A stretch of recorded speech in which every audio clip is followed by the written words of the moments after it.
Hi there folks, welcome to RRTV. My name's Bernie Weemers and I have with me in the commentary booth tonight Adrian Jarvis, and we're both here to cover the first round of the Australian Endurance Championship for 2016. And we're starting off with a bang with the Daytona 24 hour. So welcome Adrian, you're looking forward to this race tonight? Yeah, g'day Bernie and viewers. Yeah, I'm absolutely chomping at the bit for this race. I know we're only doing it in schedules. Obviously, we can't cover 24 hours, but chomping at the bit. The start's going to be exciting, and the ending too. And we can see the tracks rubbering up already in practice here this evening. Yeah, that's right. I think they're in qualifying at the moment, which we'll cover in a minute. But yeah, the track's rubbering up. It's going to be a very long day for the guys out there and the girls out there this evening. They'll be the race will kick off at 7 o'clock and they'll be going for the next 24 hours. Now, looking at a few of the rules around this race tonight, we'll have three classes. So we've got Class A, which are HPDs. Class B will be the Corvette C7s, and then Class C is made up of the GT3s, which is the BMW Z4 and the Rough Track are the two cars in that class. For tonight they'll have 150 incident points and 4 fast repairs. So if last year's anything to go by, some of these teams are going to be using all those fast repairs, but we hope not, as we see a few cars there spinning off in turn 1.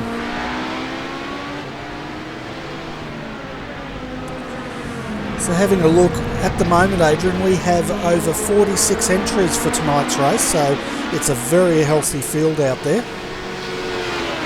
Yeah, Bernie, it's probably the biggest field we've seen for AEC, and it's a good thing to see. So everyone's watched the boys race here from last year. This is the second year that the boys have put this on and got a naming right sponsor too to go with this year. So things are getting bigger and bigger, and it's good to see. It's quite an even spread of cars throughout each grade of cars as well too, Bernie, which is really great to see. Yeah, it certainly is. It's very important to have healthy fields in all three classes, which this event has attracted. Now, for those new to the Australian Endurance Championship, this is a year-long championship. It's run every 4 weeks, so tonight's the first round, Daytona 24 hours.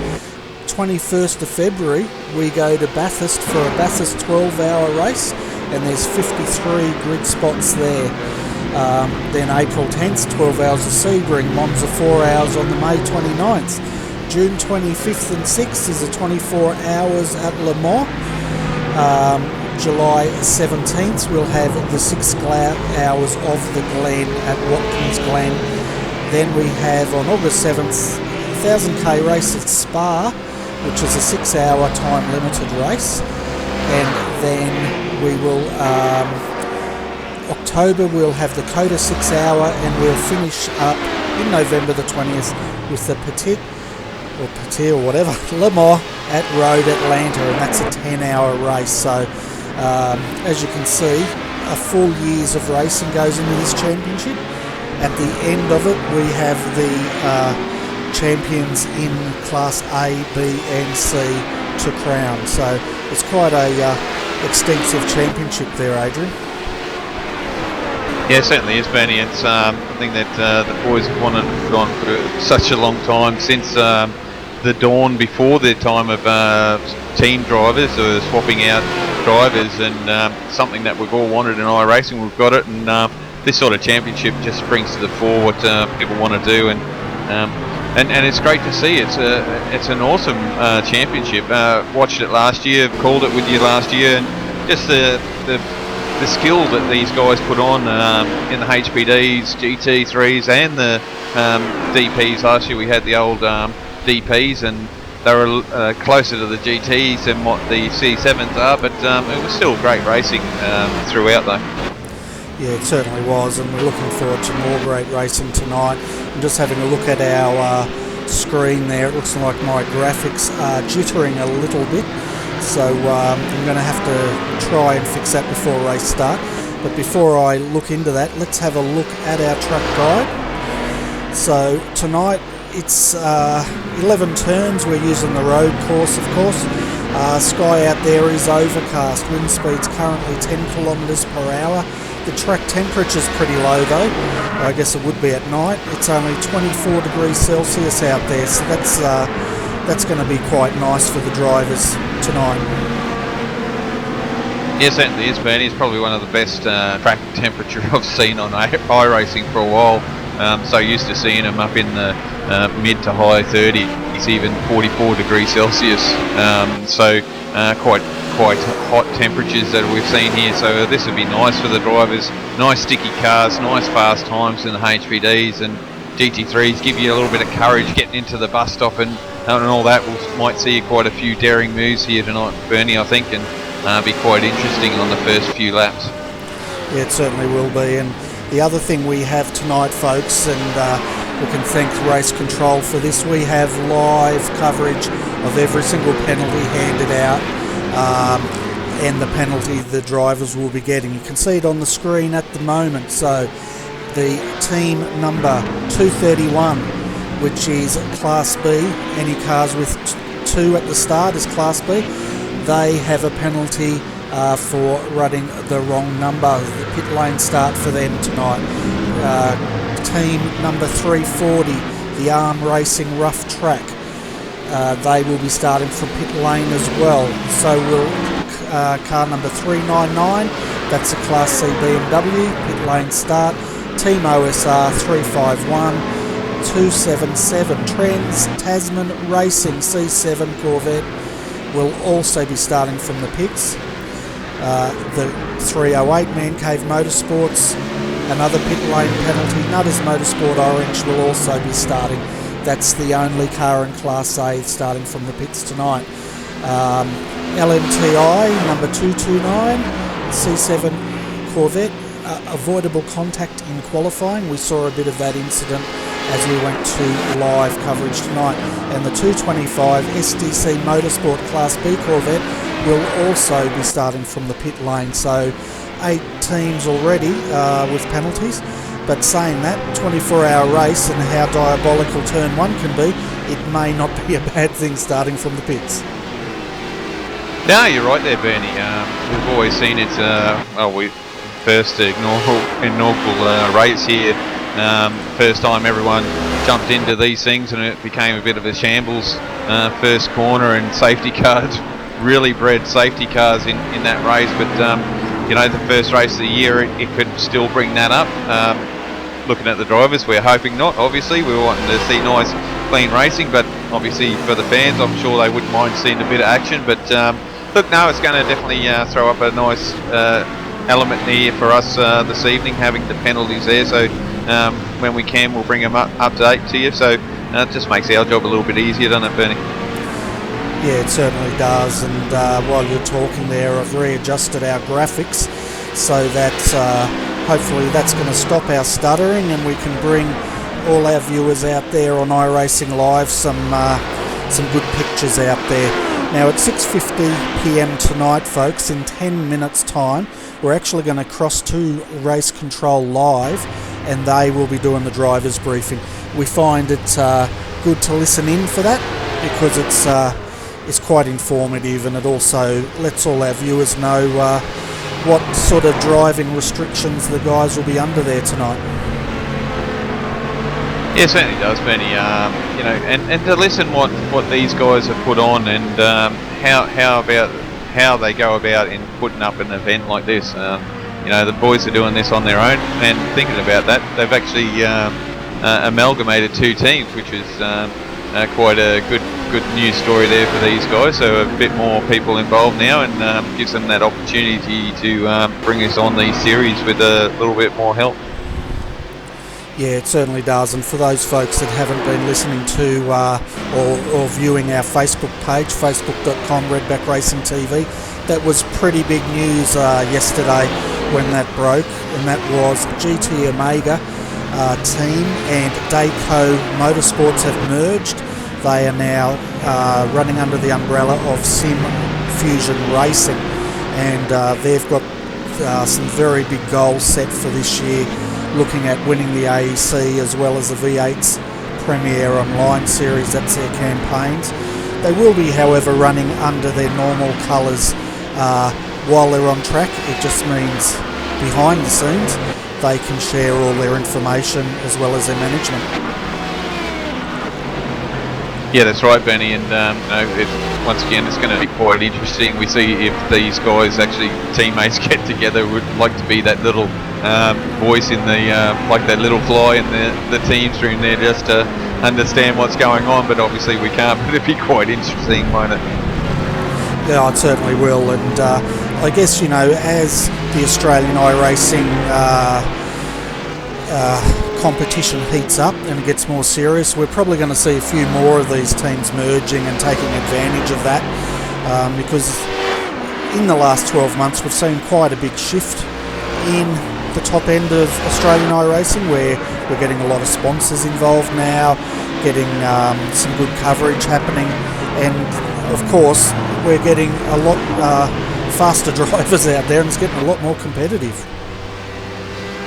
Yeah, you're right, Bernie. It's really good. The Australian iRacing community is definitely moving forward, and it's good to see that they're coming through. They're definitely starting to get into the different series. You know, iRacing's put the blank pan series in. We've had a couple of teams try and get into that one, which is good to see, and we did actually get a few in there, so it's good to see, and that sort of helps with this iRacing community here in Australia, and you know, it's really good. And I think this series here is also bringing in a few more internationals, so having those guys in here and putting them up against us here is definitely something to see how much more talent, how much more skill that these guys have got to put on and get us towards the pointy end of iRacing here.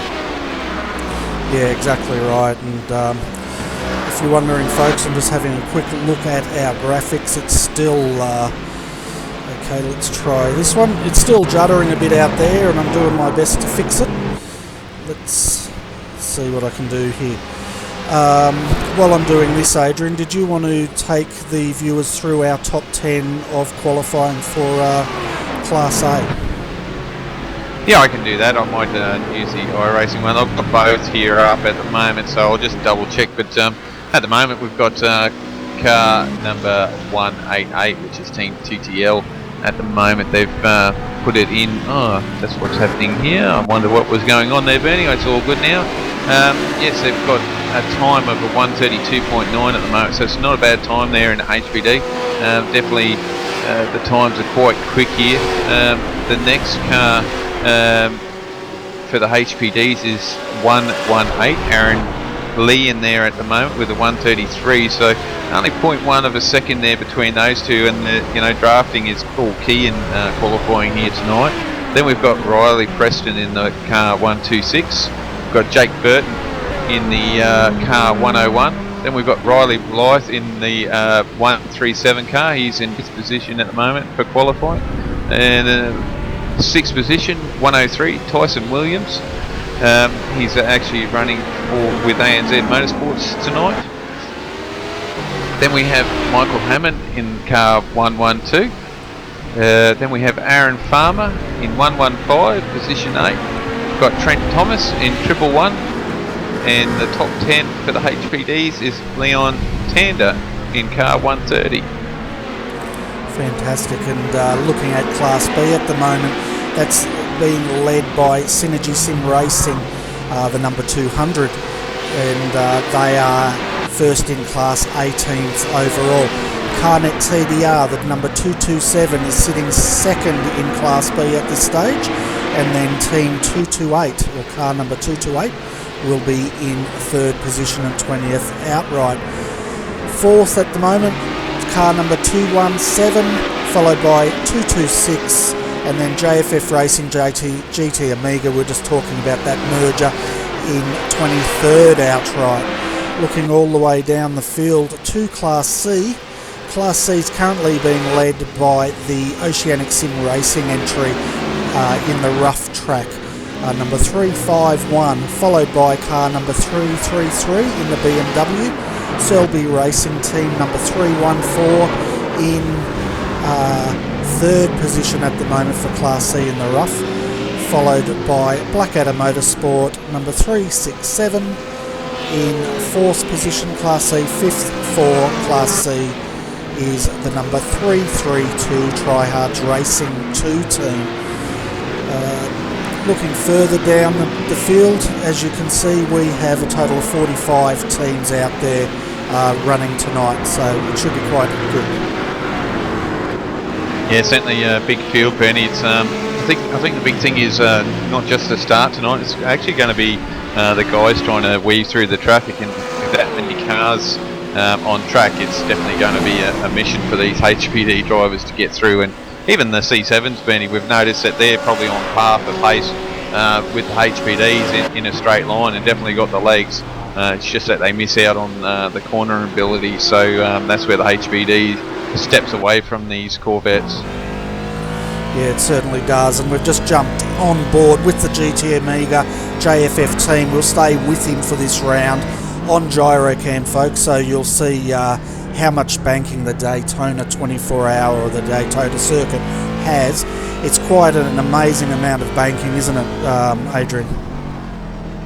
Yeah, it certainly is, Benny. I mean, look, I've watched iRacing, NASCAR quite a bit. You know, I've seen it on telly, but the best bit is when the guys are actually standing down on the bottom, on the flat, where the banks are, and you can see where they're standing, and you can see how the camera pans up to the top. And I'll tell you what, that's quite a steep incline there on the banks, and it's unbelievable how much it is. It really doesn't do it justice seeing it on TV, that's for sure.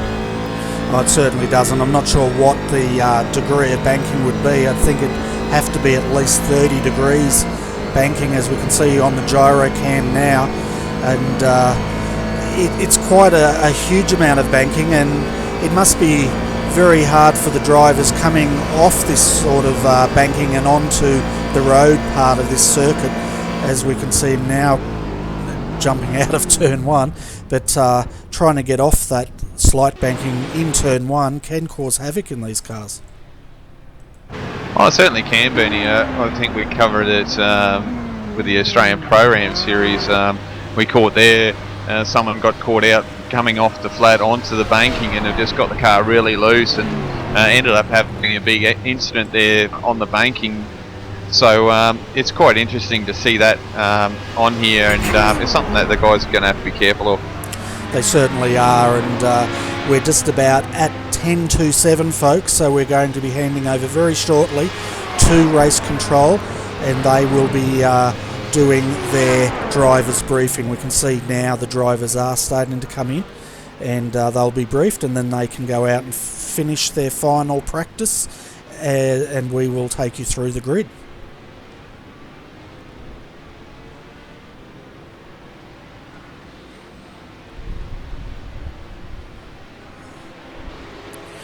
Another thing that's, while we're waiting, Adrian, another thing very exciting for RRTV and this series is, of course, us coming to our viewers on iRacing Live. So welcome to everyone out there that's new to our broadcast. We hope you enjoy it.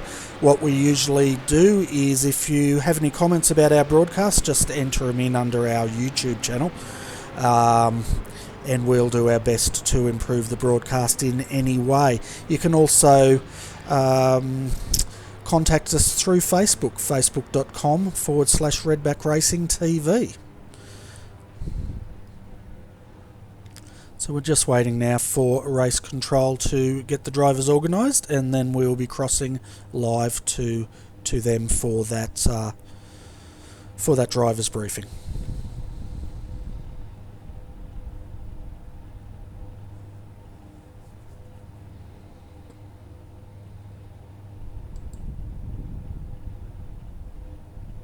Rightio guys, welcome to the Australian Endurance Championship Round 1, sponsored by selby.com.au.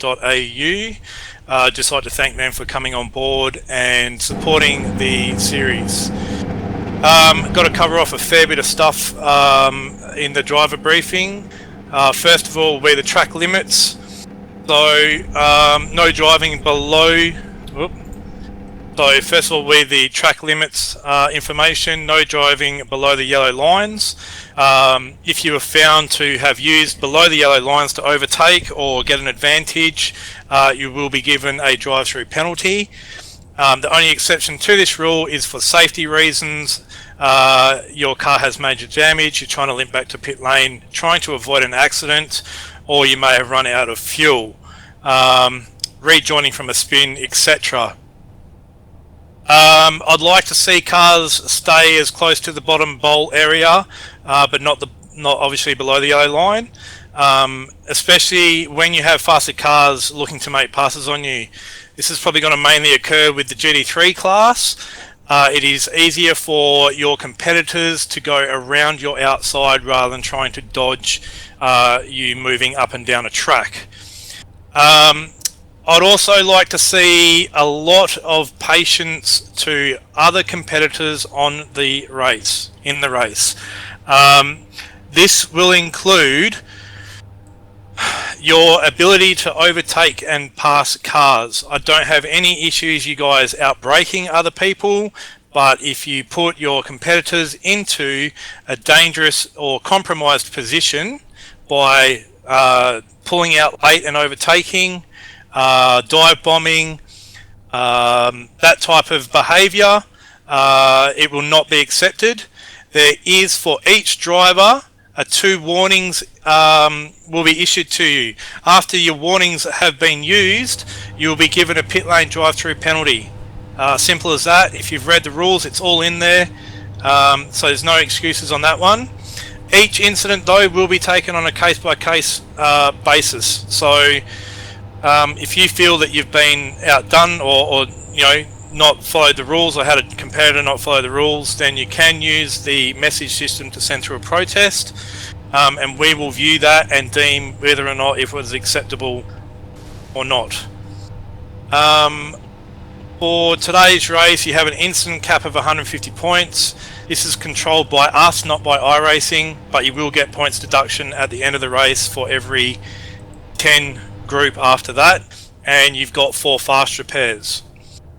The direct message service for protests is going to be running, so we will require information of your team number and your lap number. We don't need a rundown of what happened, we will go and find the incident.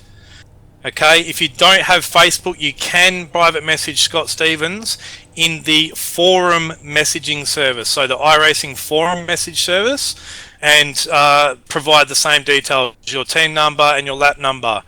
I'm warning you now that no PMs to any race stewards will be accepted through the in-sim racing message service. Will not accept it. So unless you're going to message through AEC page or the forum, it won't be taken into account. Voice chats. Your voice chat is to be at an absolute minimum.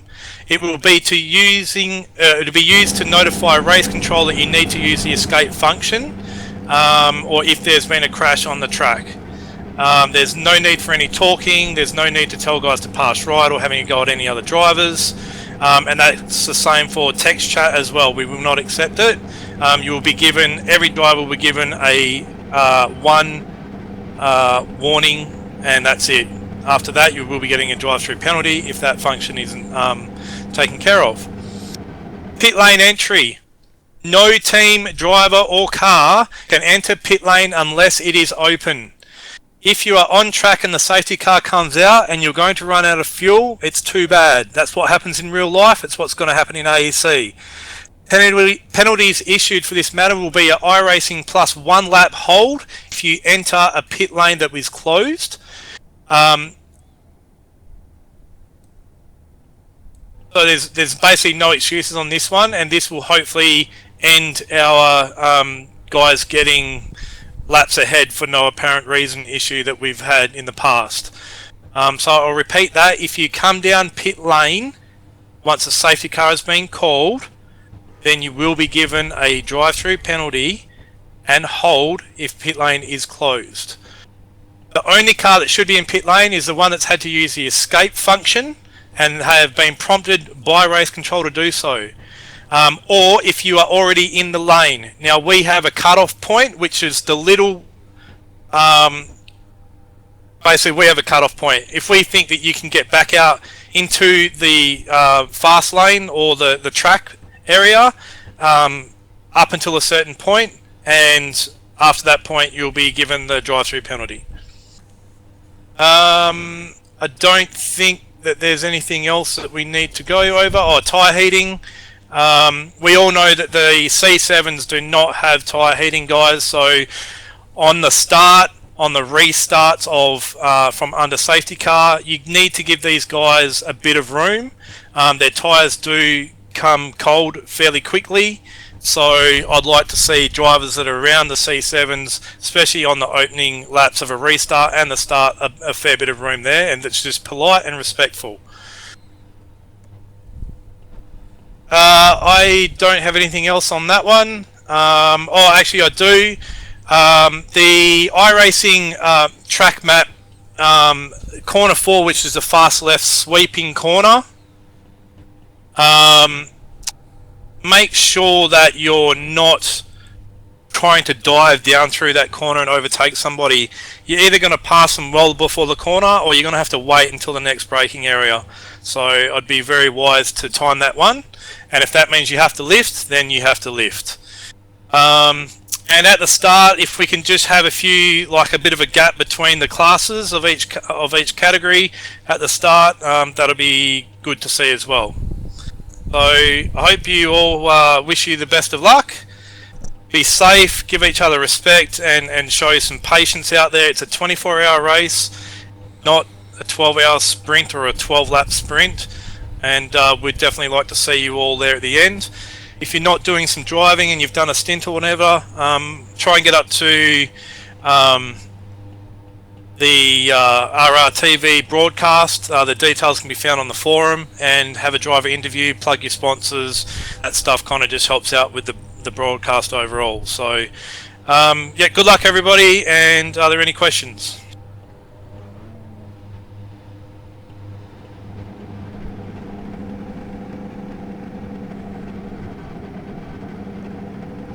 Okay, so as per the rules and regs, the lead car has to maintain safety car speed until the green flag is waved.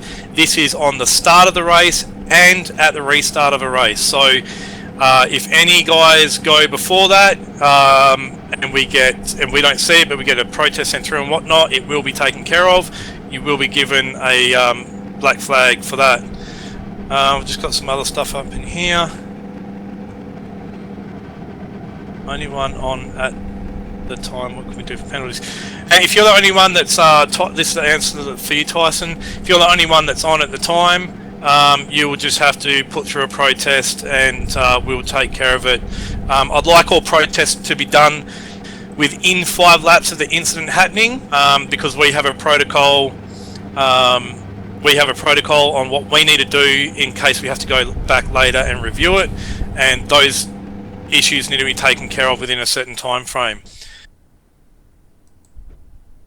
Well, say you're in the pit lane then, aren't you already, mate? So I said only way that the only issue that will happen is the only cars will be in pit lane when the safety comes out is if you're in the pit lane or you're the car that's caused it. So that's that one, and you can overtake when the green flag is waved. That is correct.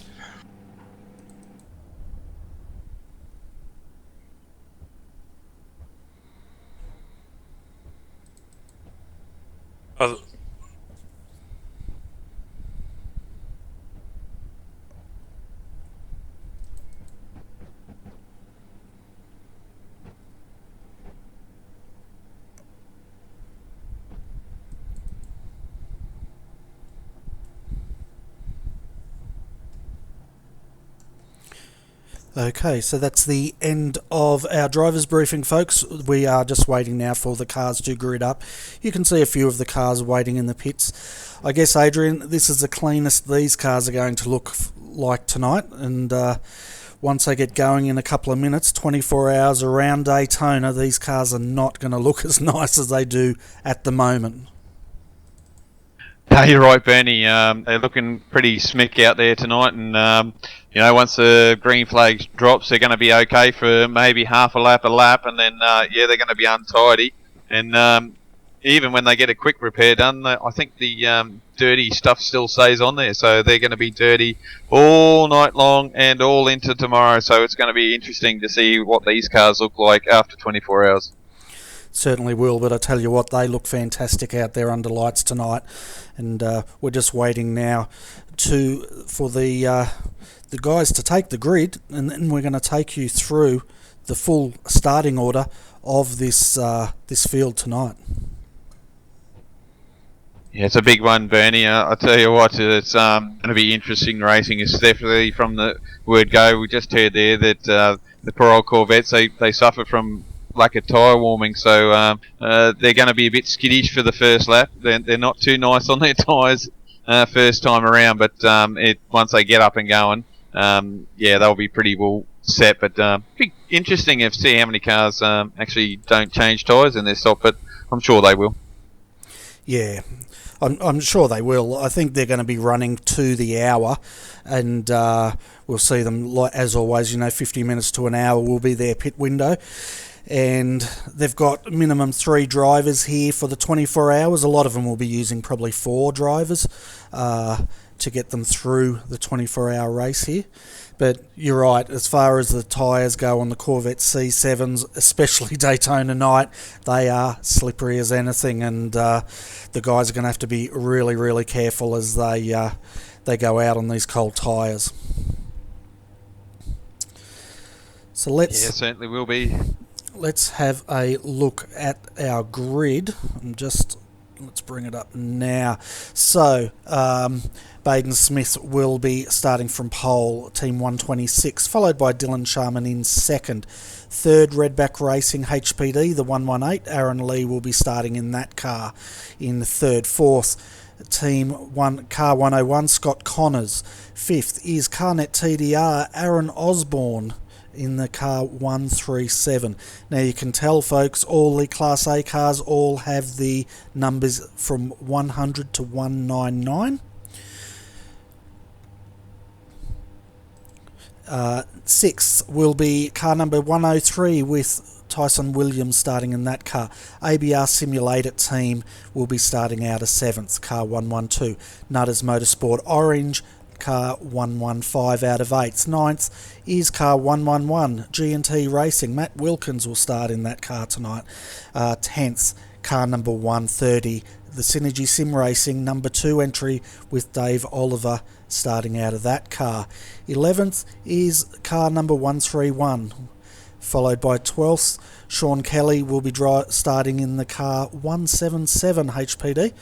13th is Trooper, team 119. I think that's the second Redback Racing team entry. 14th is car 132. 15th, car 123. 16th is Dayco Motorsports. 17th, 166 VPR. Then the first of our Class B, car 200, Synergy Sim Racing, Michael Schreier. 19th, 227 CarNet TDR. 20th is 228.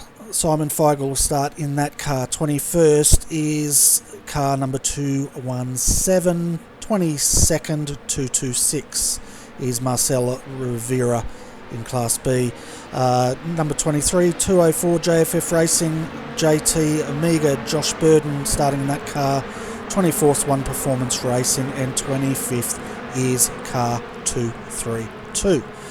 So it looks like we're about to go under starters orders, so I won't take you through the rest of the grid because there's so many of them. But the first of Class C is number 36, number 367. So, folks, here we go. Strap yourselves in. 24 hours around Daytona. We are go, go, go here tonight, Adrian. As the boys are coming into Turn 1 with the H3Ds, let's see how they perform through Turn 1. They look fairly clean to start with. Interesting to fact to see how the rest of the guys go as the HPD's going into the hairpin. Yeah, and it's looking like a fairly good start for Class B. Class C's now coming through Turn 1. and again you can see they've given each of the classes a lot of room. It's looking like a nice clean start for all three classes here tonight. And it looked like the oh, there's a spin, Bernie, there's a spin. I'm trying to see who they are. I think it's Tyson Wilson there and Jack Baker as well, Bernie. I think they were the HPDs then. Yeah, we've just picked up on Tyson Williams now, and he's got that car going again, but he's dropped down a little bit. He's got the Class B cars right on his tail now. And I also saw that a few of the guys in the pit lane actually come out round where the C-Class cars were, so the GT3s, so that would have been an interesting join on them for those guys. And I think Tyson here at the moment, is he going a bit slow there, Bernie? One moment. He has dropped down through the field. I'm just trying to pick him up on the cameras at the moment.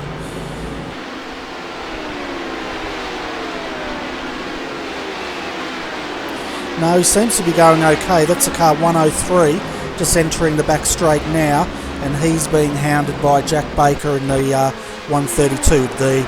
That car has actually come into the pits, so they've got damages. Another car right behind him, I think that's a GT Omega entry, also coming into the pits.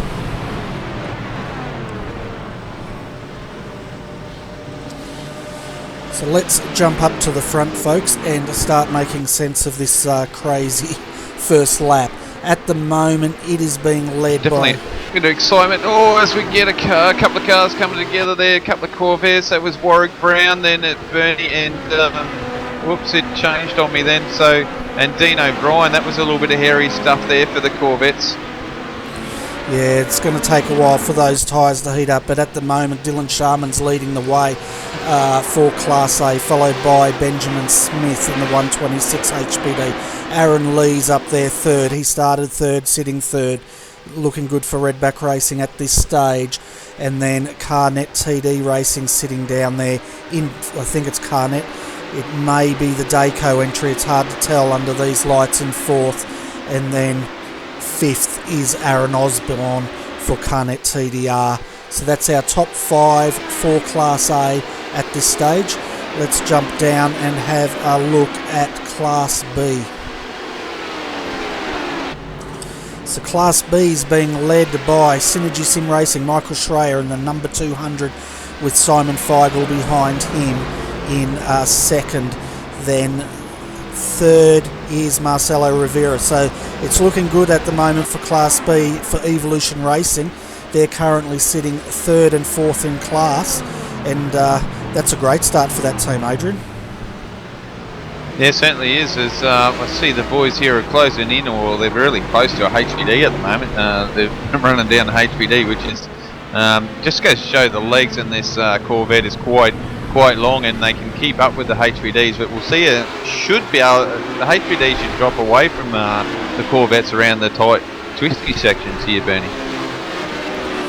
Yeah, they should, and that's Tim Vertolks in the 123 entry at the moment. He's got Zachary Hanlon right behind him, followed by Michael Schreier. So it's looking like TD Racing is leading Class B, and we know Zach's no slouch when it comes to driving these cars.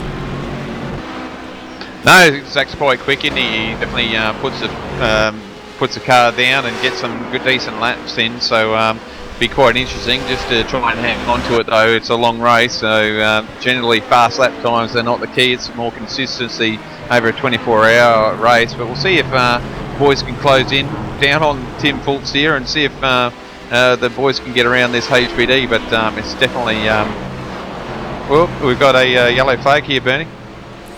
Yeah, so we're under caution, and we'll just wait to find out what that was caused by. So, folks, the way it works looks like, just trying to pick up the replay of what's caused that. Looks like we've had a bit of an incident with a number of cars out there. So we're just jumping back to the replay here to pick up on Aaron Lee, Redback Racing, as he comes down the to the chicane.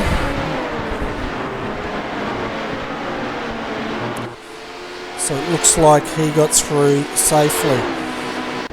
Marcelo Rivera also had an off-track, and Warwick Brown. I think Warwick Brown might have been the one that brought out the safety car. I'm just having a look here. The number 363, Swift Racing, it looks like they are what has brought the safety car out tonight, Adrian. Yeah, it looks that way according to the sheet that we have in front of us. Looks like they've changed the driver there too, Bernie, and oh man, that thing is looking like a mess in the pit lane. For old BMW's definitely seen better days, and the guys have got a bit of work to do there, so unfortunate start for those guys, that's for sure. Oh, it certainly is, and for the viewers out there new to our series, the way this works, just like real racing, if there's an incident and the car is not drivable, they have to actually wait until it's safe to exit the car. So safety car's called, the field slows down, and once that's done, race control gives them permission to have that car towed back to the pits. The reason they use that is for realism, and you know, we like to simulate racing, and in the real world that would happen, so they simulate it here in the Australian Endurance Championship.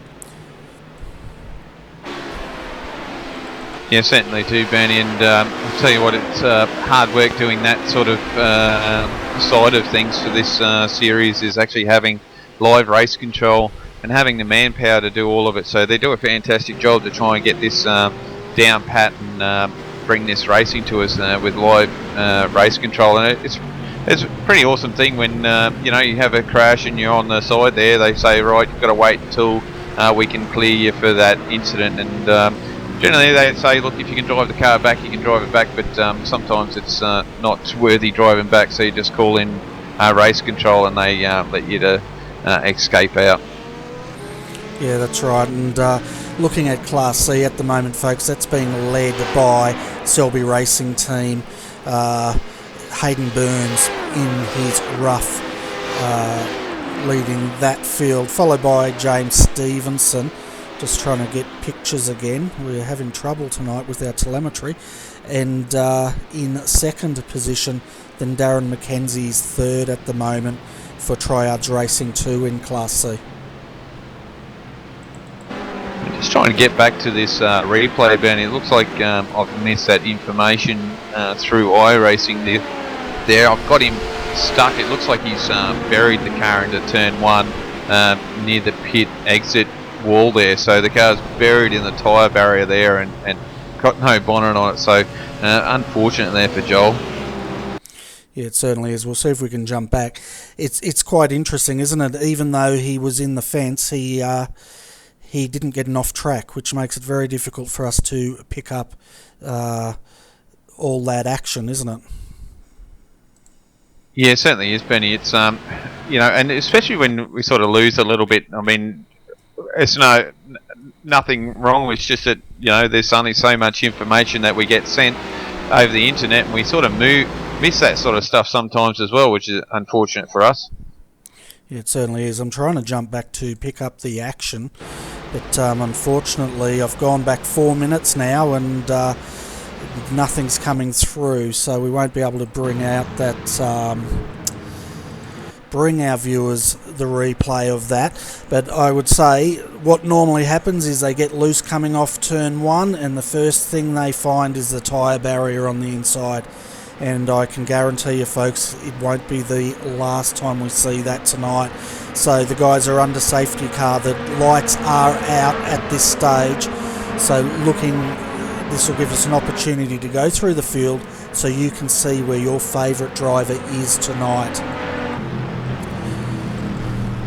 So it's currently, the race is being led by Dylan Sharman, the 188 entry, followed by Aaron Lee in second position at the moment. Then we have Scott Connors third, I think that's a Dayco entry, followed by Benjamin Smith in fourth position, and that's Evolution Racing Australia. Aaron Osborne sitting there fifth for Carnet TDR. Great start for that team. Michael Hammond, keep an eye on him tonight. and he's in the 112. We normally see Michael in Class C, but it's great to see him up there tonight in the HPD. 8th is Matt Barron for Dayco Motorsports. Then 9th is Dave Oliver in the Boost Juice entry. So it was great to see through the week Synergy Sim Racing announced a new sponsor, and we welcome Boost Juice to that team. 10th, Justin Richardson. 11th is Michael Trooper, the 119. That's the second Redback Racing team. Now, Redback Racing this year have decided to run 2 HPDs and focus all their efforts on Class A. 12th is Tim Fatulks. Then first of Class B is Zachary Hanlon, Carnet TDR. Keep an eye on Zach, he's quite an exciting driver. Then Michael Schreier, a seasoned pro behind him in the 200. Simon Feigl is in 3rd, followed by Marcelo Rivera in 4th position, Class C. Looking down to Class B, Class C, looking further down, that's being led by Hayden Burns, Selby Racing Team, followed by James Stevenson, and then Ethan Grigg Volt in 3rd. Third Darren McKenzie, then Braith Morrow and Brett Garidis rounds out our top 5 in Class C. Yeah, and talking about Shelby, actually we've got Nathan, which is part of Shelby, in the green room there at the moment. We won't bring him up because we're going to go green once the guys get around to the start-finish line. So we'll get through a few laps and then we might bring Nathan up and have a quick chat to him. It's a bit early, but always good to get a view on what the teams are going to be up to throughout the night and early hours of the morning, and take on to the evening, Bernie. Yeah, that's right. The thing is, it's going to take time for them to settle into a rhythm, and having a safety car so early, we can expect them. But now these drivers have to pretty much start this race again. The Corvettes are going to have cooler tyres, and the hardest part's going to be for these drivers just to get into that rhythm and start getting these laps under their belts. As the green flag's dropped, Bernie, and we're back into it, and there's a bit of a slow start here in the HPDs. A couple have got caught napping, and you can see a few have made a move here, which we're getting into turn 1, and the boys are looking like they're getting through their quads, not clean. We need to get back and see how the guys are going down in Class C as we come down too wide, so they're behaving themselves already, Bernie, which is not too bad for these guys.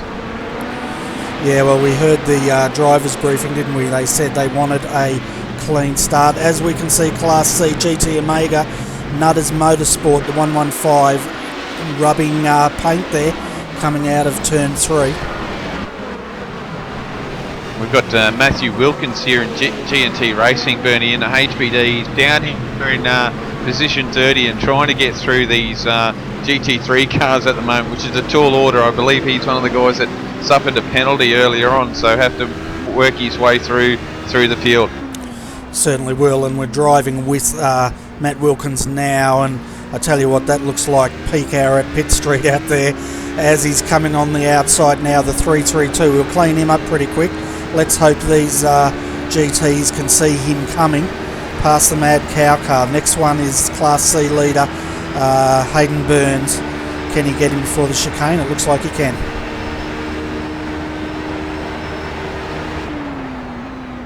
It sounds like we've got another penalty there, Bernie, for car 266, avoidable contact under safety car. So they're definitely trying to keep work here and keeping these guys honest. Oh, they certainly are, and that's a drive-through penalty for the 266. I'm just trying to pick them up on our telemetry. I don't know about you, Adrian, but there's so many cars out there, the telemetry's having trouble keeping up. So that's Blackadder Motorsport with Christian Challoner as he goes past the pit lane now. He hasn't served it yet. He looks like he's got his hands full. Yeah, it's going to be one of those things, Bernie. They do have 3 laps, so they've definitely got a little bit of time there to get it sorted. But obviously, it's one of those things that you're going to try and protest, but once you've been given that pit lane penalty, you've got to go through and serve it. So he's probably going to try and gather up a few of these cars, and that way he doesn't have to do it all again, or do so many again once he does his pit lane penalty. But he's going to have to serve that penalty soon, Bernie, as we see 332 off in the grass there. Yeah, that's Darren McKenzie in the Triards Racing 2 entry. We've seen this team, they're quite a young team, struggle in these longer races, but I tell you what, they definitely have fortitude when it comes to finishing the race. We've seen both the 331, 332 nearly totaled at these races, but they still managed to leap them home. But it's looking good for them tonight. They're currently sitting in 26th position, and their cars are looking really nice and clean. Yeah, like I said, Bernie, it's about consistency, trying to get through the first stage of this race, and that's probably the first 12 hours, just trying to keep the car going and get through those first 12 hours. Tonight and early morning tomorrow is going to be hard, and it's going to be even hard for later on at the end of the race as well, depending on how many guys you've got. As we can see now, Christian's actually serving his penalty now, so he's getting that over and done with, done the right thing, and he's just got to work hard again. But 24 hours, you can always gain those back. Guys are going to drop out or have crashes and probably not finish, so got every chance to gain a few more positions tonight. That's right, he's just served that drive through, he's re-entering. He's not going to lose too much time. He's down the back there of the tail end of Class C, and as long as he stays a lap up and stays out of trouble, he'll definitely get that car back up competitive in the next, he's got 23 hours, 42 minutes left of this race.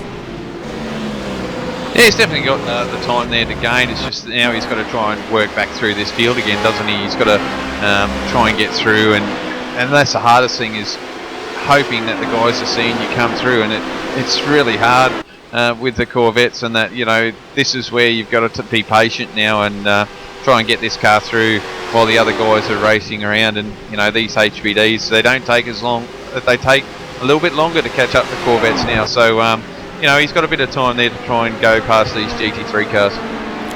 Yeah, that's exactly right, and at the moment up front we've had a change for the lead. Redback Racing HPD, Aaron Lee, has taken that lead, and he's made a gap over Dylan Sharman. It's only 9/10 of a second, and with the toe down the back, I'm sure that's going to be shorter, but Redback Racing throwing down the gauntlet and trying to get a gap early in this race. Yeah, doing a great job, and I'll jump back here in the B class race here, Bernie, and Zach's still leading the class here at the moment, but he's right on the back of another HPD. It's a different one. It's Luke Beck at the moment, so they're still hanging on. That's how quick these Corvettes are, and if they've got them hooked up, they can hang on to a HPD that isn't quite hooked up. So they're doing a good job here, and they're all close, Bernie. They're not that far apart. There's what we got? I'm just trying to see my telemetry, which is not working the best like yours at the moment, but yeah, no, they're doing a great job out here at the moment, and it's fantastic to see. Certainly is. So Carnet TDR leading Class B, 14th outright. Synergy Sim Racing in that boost juice entry. Oh, as Zach Hanlon misses the chicane there, that's going to be costly. Yeah, it certainly is. It looks like he just overshot or outbraked himself, but he hasn't gained any advantage there, Bernie, so he's fallen back there a little bit. So wonder if he's got any damage on that car too. Like, that's going to be a key factor. We know how terrible these Corvettes can be sometimes. They can get the slightest damage, and they'll lose a lot of speed on these cars. Yeah, we're just riding with him as he was trying to turn in. The rear end of that car actually kicked out under brakes, and he had to take to the outfield, I guess, to save that car. Good job, and these boys are doing a great job here. We've got the four here actually have broken away, haven't they? And they're stuck to the back of this HPD, and the poor old HPD is getting a hounding, isn't it? Oh, it certainly is, and that's Luke Beck in the 166 there, and he's definitely got these Corvettes hounding him, and it's pretty hard when you're one of the slower HPDs and you've got the Class B leader at the top of their game breathing down your neck. You don't want to give way to them because it's going to cost you a lot of time, but you also don't want to hold them up, which Luke Beck isn't, because we can see as soon as he gets on that back straight, he puts a hammer down and he gets that gap out, but then through the flat sections these guys close up on him again. Yeah, just said something then, Bernie. Something's going on at the moment. And I'll tell you what, Simon Feigl doing a fantastic job in the 1228 here for Michael Schreier. I'm looking back at Simon's in third. No, it is Simon in the Evolution Racing Australia, doing a good job here. We normally see him in the GTs, don't we? And tonight he's stepped up into Class B and he's running second in that class at this stage. Yeah, no, we see Simon in the Australian GT3 Championship, and he runs the BMW there for Evolution Racing Australia, and great job for them in that series. And just looking at his paint scheme here at Evolution Racing Australia, the paint scheme on this C7 is quite striking, isn't it, Bernie? It's nice and bright, and it's quite a good paint job there, so hats off to the boys getting that paint job done. But yeah, Simon's a great driver, and probably one of the up-and-comers, just like Zach, so in a good team there, definitely get a lot of tuition and help through there, and it's good to see. Certainly is, and he's got his teammate sitting right behind him there, Marcelo Rivera, another fantastic driver there and doing a great job, third in that class. And then, as we mentioned, Zach Hanlon. Well, Zach, he's definitely an up-and-coming driver, very exciting driver to watch because he doesn't hold back. And for Carnet TDR sitting in fourth. Good recovery, must be said, under brakes there, because that car did buck a little bit and it was looking like it was going to go towards the grass until he saved it. Then we have One Performance Racing, fifth in Class B, and that's Dean O'Brien, another name for TPR Engineering, having a good race out there. Yeah, no, just sitting there, Bernie. Another brilliant looking paint job. I mean, the boys are going out, aren't they? They, get in and take pride in their cars and the way they look. It's just fantastic to see, and the opportunity to get your cars nicely painted, and just imagine if a sponsor come along and through their war paint on there, just make these cars look brilliant. And we can see there with a couple of these teams with Boost Energy, Carnet Options, and Daytona as well, Bernie. So there's a few out there that have definitely put an effort in and making these skins look really clean and quite nice to look at. Oh yeah, it's just showing the maturity, or how this e-sport in Australia is maturing, and the guys are really taking pride getting those cars looking professional. They're all attracting fantastic sponsorship and taking their racing seriously. We just saw a spin, and that was car number 363 with Joel Petrowski again. He was being lapped at the time by Dylan Sharman, and he's had a spin. Fortunately, no contact, and he's still out there in 45th position. Yeah, just a bad start, Bernie. It's one of those things in it. You get in here and you're going in there for hopes to try and get your car through the first part or your first stint, and bring the car home nice and clean, and then just hit trouble from the word go, and it just doesn't seem to let go, and you struggle all the way through. But hopefully it'll settle down for these guys, and it'll work out for them, and they'll come back and keep going. We've got a big year, and the first race is sometimes the hardest one to do. Yeah, and here's a good one for you folks. First time I've heard of this, the safety car has been called. The Car 100 FSR Dayco Motorsport, you can see in the pits, was actually stranded on the track with a broken throttle cable. So they've had some sort of pedal malfunction out there, and they've had to have that car towed back. Yeah, that's a weird one, but hey, look, like like real sports as well in motor racing, Bernie, these things will happen, and you know, we've got our own situations here, and this is why we have safety cars, live safety cars, live admin, to get this so that people are getting the full experience. But having 2 safety cars, but not really for any big accident, Bernie. Just stuff that's going on, and from the restarts they've been pretty clean, so it's really good to see at the moment. It's just a couple of little, one a driver error and one just a technical issue, so that's not too bad tonight. Yeah, I'm just having a look at Joel Petrosky here. Here's a car being lapped, 46th position. He's just come down the outside and he's overtaken a lot of the Class A cars and parked himself in front of Dylan Sharman. So I'm not sure exactly what's going on there, whether that's where he's supposed to start the race. If it is, he's going to want to get out of the way pretty quick smart with all those HPDs behind him.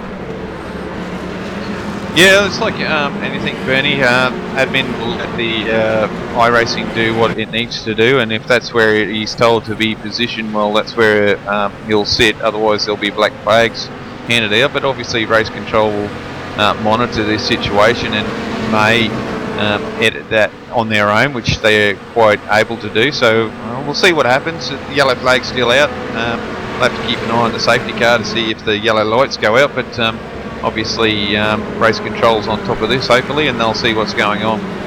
Yeah, the safety car lights are out now as we look from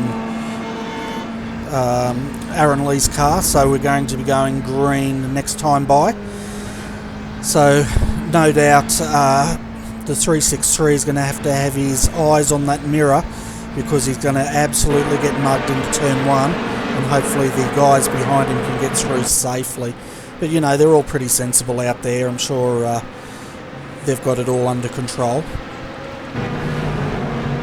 Oh, look, you know, we were going on about the guys that have talent here in Australia, and I'm sure they'll see it. But you know, it's not so much the guys that are around him at the moment. It's more your Corvettes, and that will catch up to him pretty quickly. So. Be something to keep an eye out and see how well he manages this, because it's going to be quite scary for him being up the front there with all those fast cars, that's for sure. Yeah, it certainly will, and we can see the Corvettes now. Michael Schreier's leading that class, followed by Simon Feigl, Marcelo Rivera, Zach Hanlon 4th, Dean O'Brien is 5th in that class at this stage. Class C, well, that's being led by Hayden Burns for Selby Racing. Or Hayden Burns, sorry, the number 314, followed by James Stevenson in 2nd, and that's a nice purple Mad Cow racing entry there. 3rd is Grace Morrow for Blackadder Motorsport, 4th Brett Garidis, and then rounding out our top 5 in Class C is Mitchell Barnett for Delta Simsport. Alright, Bernie, here comes the action. It's going to be quite interesting. I'm going to stick Joel here. I just want to see how well he gets, how well the traffic gets around him, because obviously it's going to be a point to watch. So we'll see how they go, as the safety car should be going into the pits very shortly, and we'll be going green in any moment now.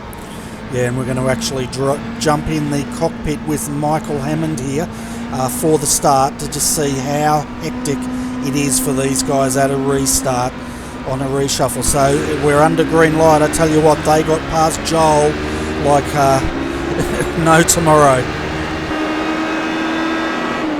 Yeah, certainly did, and there was a little bit of contact there as the C7's going past. Joel's just taking it nice and slow.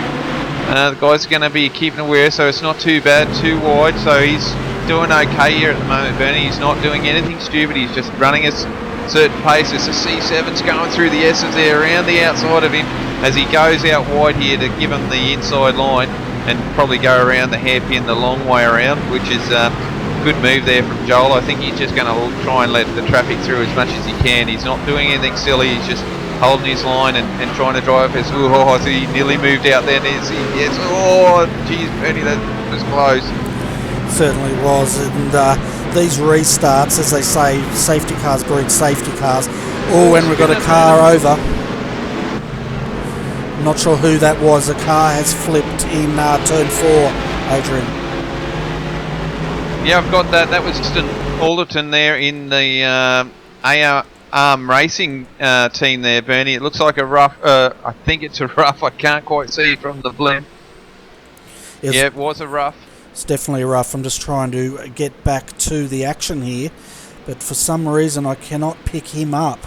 But it was definitely a rough going over there in the background, and that was Justin Alderton. So we'll try and get that action. I just can't pick him up. I'm having no end of trouble with my cameras tonight. Yeah, I wouldn't blame you, Bernie. There's a lot of cars on track here tonight, so it's a lot of information. Yeah, and it looks like he has exited that car, so it'll be interesting to see what race control does of that. But there's definitely an incident there. We're looking at another penalty being handed out. Multi-21, the car numbered 123. We'll just see who's in that car at this stage. That's Tim Fatults. Oh, as we've got more action there, spinning, but he's been handed a drive-through penalty for avoidable contact. So, yeah, he's going to have to go through the pit lane. Oh, he's hitting a lot of cars out there. It's just, that's what happened to Justin Alderton. He's hit him big time. So that was that's hit the other car then, Bernie. So that's why he's looking pretty bad. He's actually limping that car around, Bernie. He didn't escape. He's actually trying to limp that car around. So it's going to be quite interesting how he handles that. Yeah, well, the thing is they've got to try and get that car back to the pits, and it's we can see it down there on the infield with a lot of damage. And I tell you what, he got served big time. Yeah, it's not a good way to go. I mean, that's what happens when you get HPDs back there, Bernie. They, they just close in so quickly, and it makes it hard for you to judge the braking on those. So it makes it quite interesting as we've got quite a bit of action here with the 111 car trying to outrun the Corvette down the front straightaway there, but couldn't do it until the braking zone. So that's where the HPDs can gain on these Corvettes. Yeah, and that's Zach Hanlon that he's passing there, which is third in class. And the person we're watching is Matt Wilkins for G&T Racing as he's trying to go through. We'll actually jump into Gyrocam here and catch some of this action.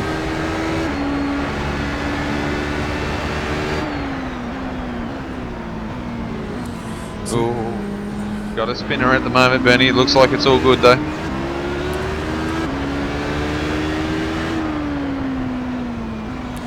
You can see Matt Wilkins at the moment trying to get past Michael Schreier in the Boost Juice entry.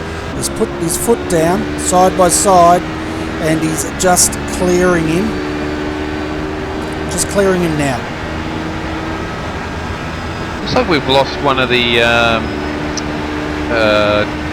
Evolution Racing cars here, Bernie. We've got Simon at the moment, and obviously with Zachary and Michael at the moment, but we're missing the other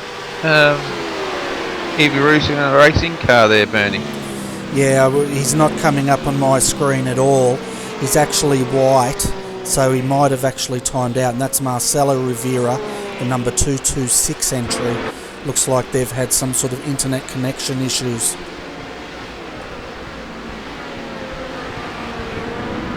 So keep an eye on that. We've seen that affect a lot of teams in these long races, and it looks like it's affecting them again tonight. Yeah, I think you're right there, Bernie. I'm just see that he's actually dropped through unacceptable levels. So there's a bit of hard luck for those guys. Luckily they got two cars in this series at the moment, as I'm here with Christian trying to make his way back up around another Corvette there. Quite quick driver, Christian is.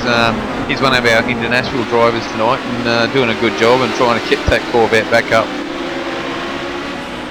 Yeah, and that's Christian Challoner there, Blackadder. We saw him have a drive-through as he's going through. And yeah, he's one of our international drivers. Blackadder always fields a fantastic team at these events, and they're doing it here once again tonight.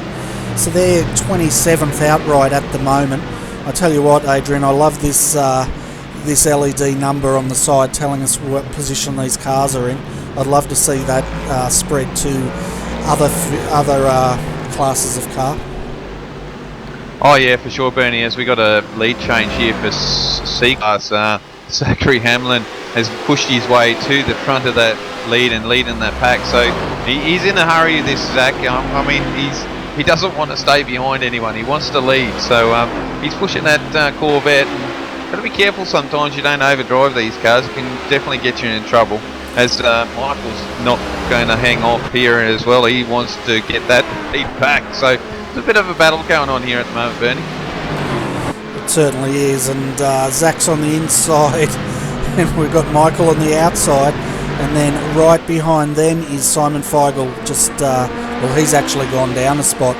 So having a look, so we've got Sean Kelly, Simon Feigl. So Simon's got Sean Kelly, one of the Class A cars coming through. That's where I was getting a bit mixed up here. Yeah, it's actually Simon's dropped again. He's gone down behind Dean O'Brien there by the looks of it, Bernie. So actually, he's Dean O'Brien's. There's another HPD, so these HPDs are trying to fight their way back through, and they've got the Corvettes, and they're not the easiest cars for these HPDs to get around now. So it's not like last year with the DPs. The DPs were quite slow compared to the HPDs, so it's a little bit more of a challenge for the HPDs this year. It certainly is, and those two up front, they're our Class B leaders fighting for position, and they've got these two HPDs trying to get by. You can see now Sean Kelly lifting as he could see. I think that was Matt Wilkins diving through the chicane. Matt's got through. Now it's up to Sean to get through as he closes in. Yeah, well, that was a bold move there, wasn't it, Bernie, for Matthew to get through there at the moment. But it's still a good move. As we see Michael, he's trying to make a move on Zach, and then he's jumped up in front of the HPD. The HPD is going, where do I go?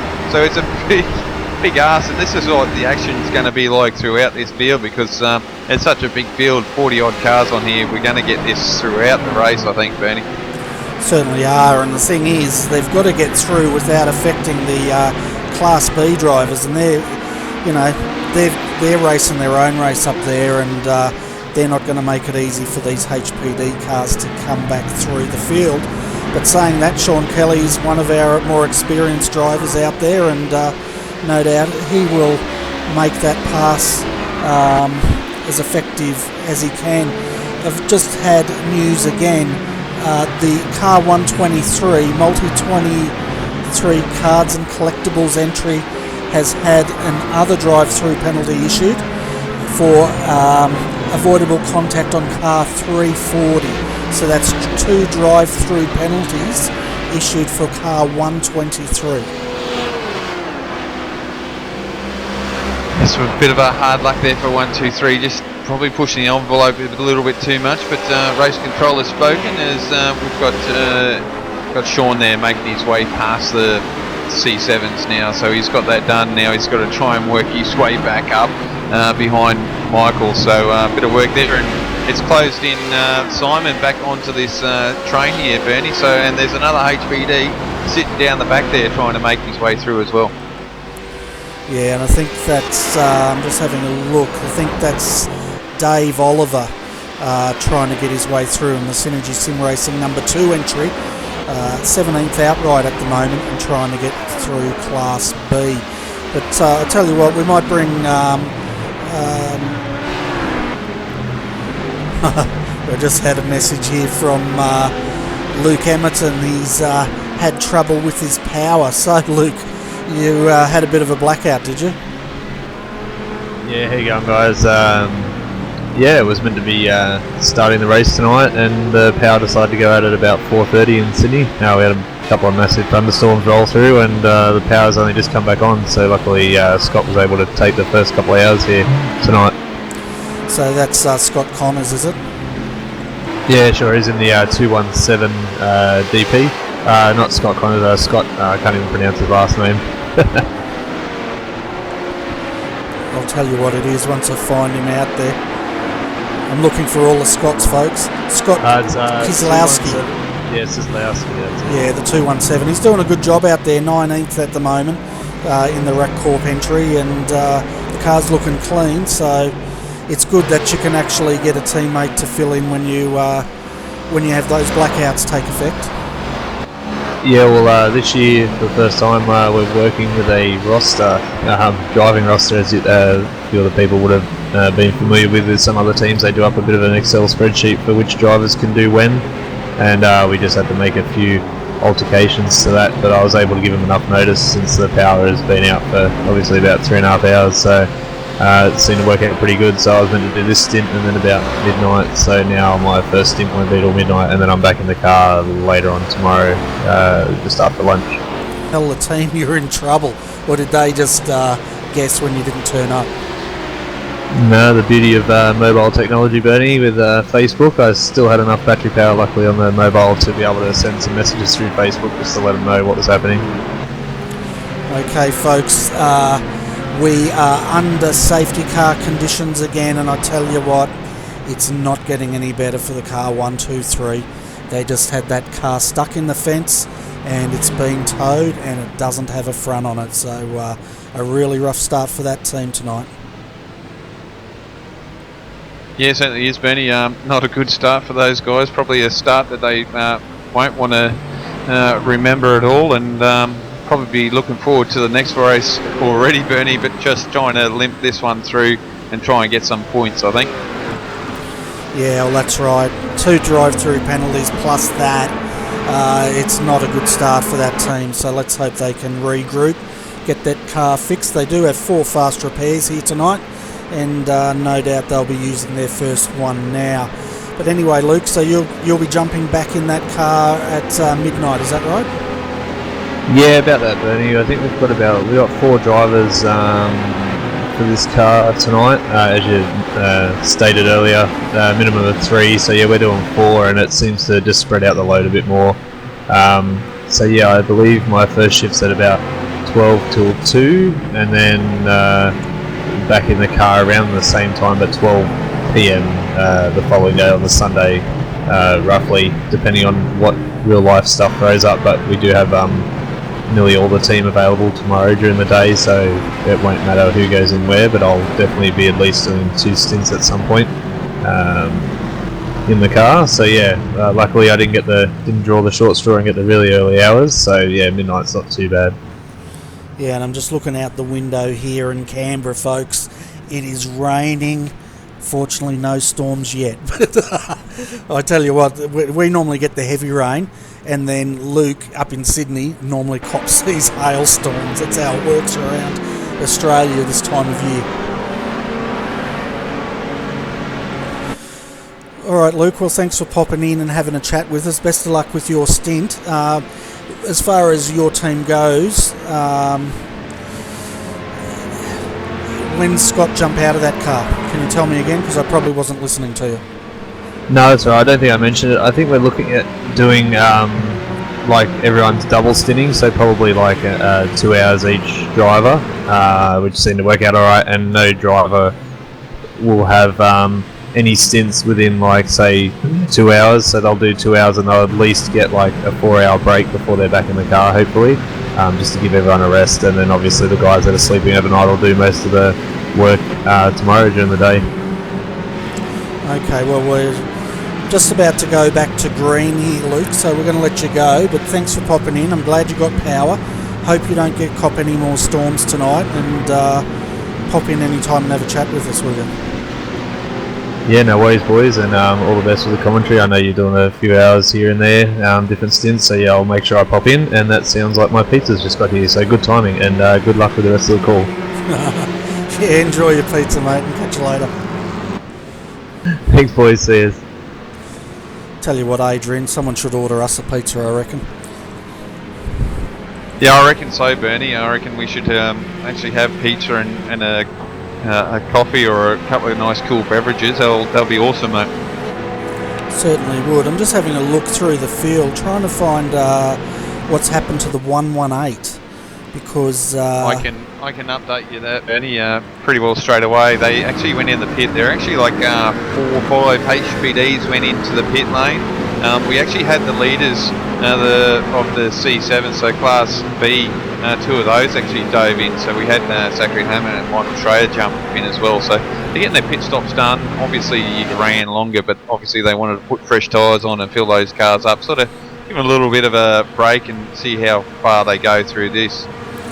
Yeah, it's an interesting call, isn't it? Because they come in under yellow, which you'd expect, but it means they're pretty much embedded right down at the moment. He's sitting 25th position in around the Class C guys, so they're going to have a lot of work to do to get through all this traffic. Yeah, for sure. You know, you put yourself into traffic, but it may save you later on, Bernie. But you know, with safety cars and that, it's a hard call. You know, this is all just trying to get rid of your pit cycle now. You know, like the other guys are going to have to pit probably about 10, probably 20 minutes or so. So they've got probably about another 20 minutes worth of racing. These guys have done their pits, so they won't be needing to stop for another at least an hour or so. So yeah, it would be interesting to see how this plays out, especially with safety cars and all that sort of stuff going on. It certainly will. So that brings Dylan Sharman up to the lead at the moment. Zach Hanlon there, just seeing. Well, Aaron Osborne is second now, followed by Justin Richardson third, and then fourth Ben Daly Jr., and then fifth is Matt Wilkins. As the pace car's in and the green flag goes as Aaron was stuck behind a Porsche and it looked like he hit him, but I'm not sure about that, Bernie. It's going to be interesting to see that one on a replay. Yeah, he definitely did hit him. We're jumping straight back to that replay now. On gyrocam, you'll see he's tried to go down the inside here, and unfortunately he's collected the Man Cave Motorsport 308. So just I'll let the pictures speak for themselves. Yeah, so I wouldn't be surprised if he actually gets a penalty for that. And there's a big crash here, Bernie, getting into, this is what's going to happen. That's massive, Bernie. I've just sort of caught the end of it.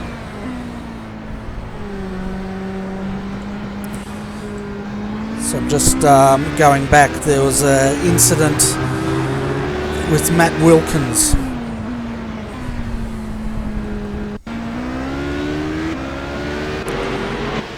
See if we can get this replay of this incident, folks.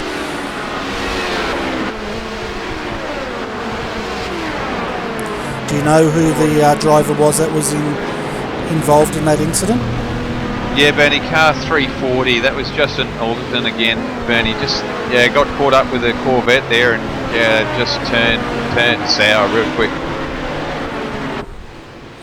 Oh man, that car's looking like toast. Let's jump back and see if we can get a replay of that, folks.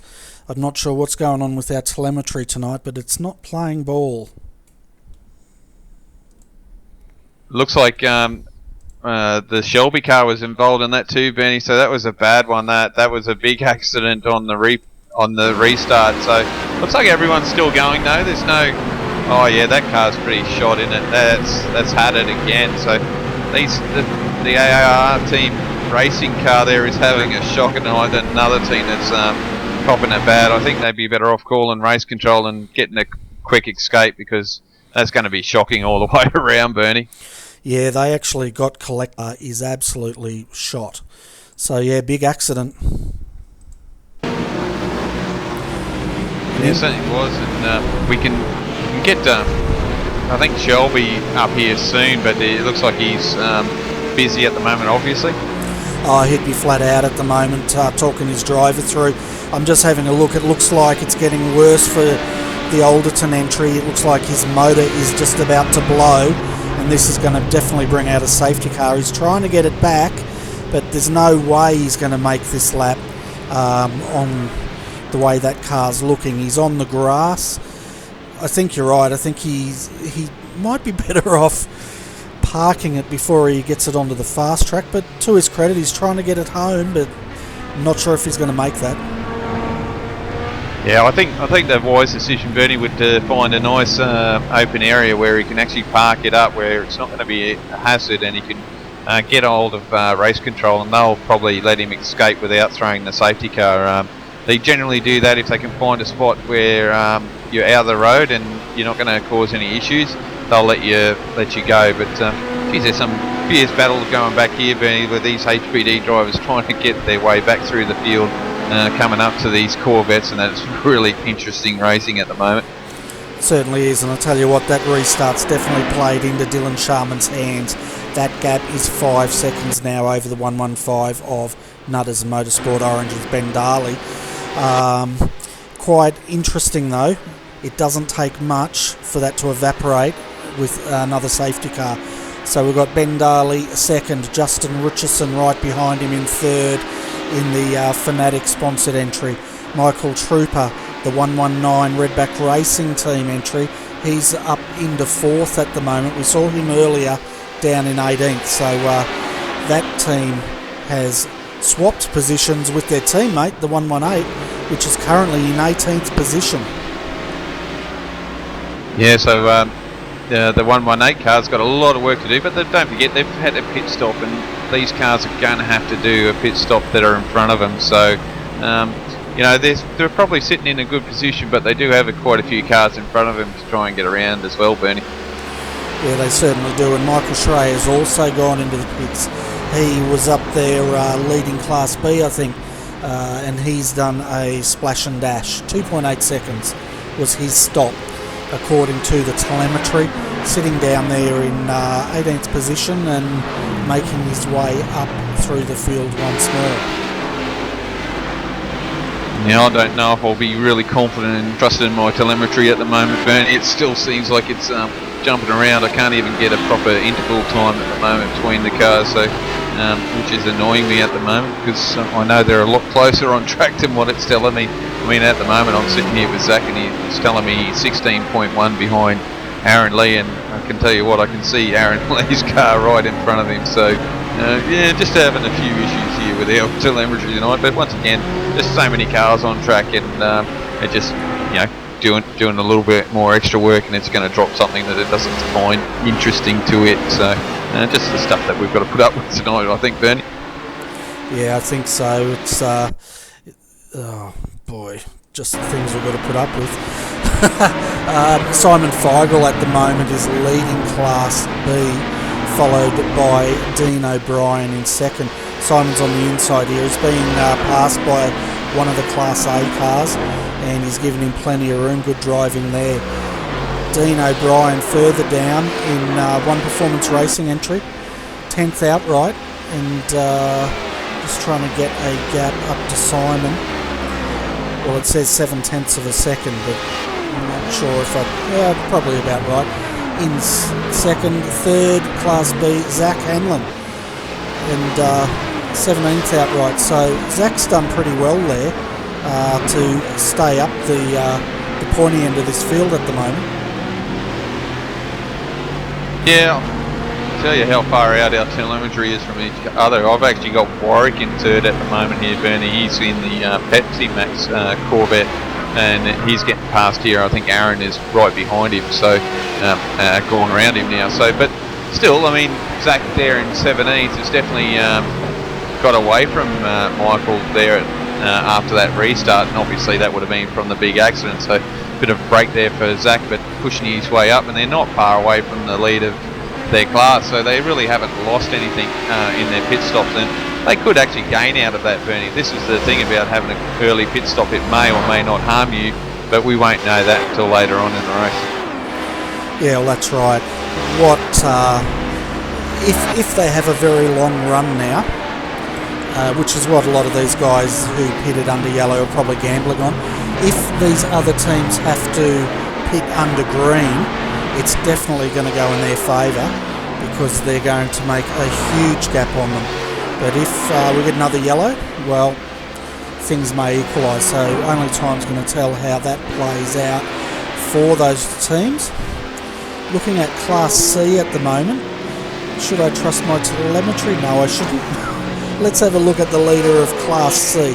And according to my telemetry, we have James Stevenson in the Mad Cow entry, BMW Z4, leading the way for that class. Of course, we did see that big accident which took out Selby Racing.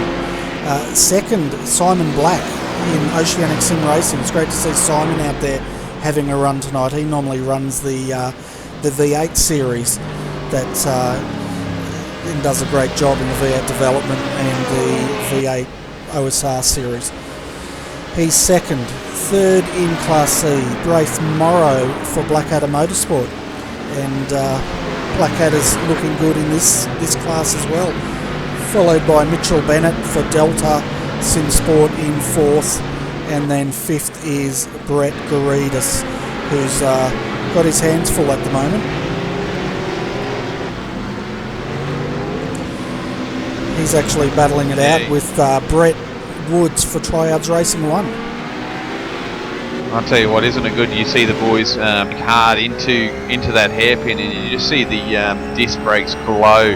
I'm on TV2 there as they go in there, and it's quite cool seeing these brakes glow in the dark, which is awesome. You can see there on the BMW it glows really orange on the fronts, and there's a little bit of a glow on the back, so he's got a little brake pressure there on the back of that. And if you have a look at the rough, I think Bernie isn't using as much brake on the rears compared to the BMWs, I don't think that. Yeah, it seems like they're using a lot more on the front of that rough as far as brake glow goes, that's for sure. Yeah, I just noticed it as they were going in the hairpin as Brett Woods is going around the outside here at the moment to try and see if he can get this pass done. And has he got the legs there to get into the bus stop? Yes, he does, Bernie. That was quite easy for him to get through there, as we see now. Yeah, there's not as much brake glow there on the rear brakes on that rough, so yeah, it's quite interesting to see how they're set up, those two cars. Yeah, it certainly is, and one thing I think I've had to turn off to keep our frame rates up for the broadcast is the popcorn effects, which is unfortunate, but maybe it's time for me to get a new graphics card.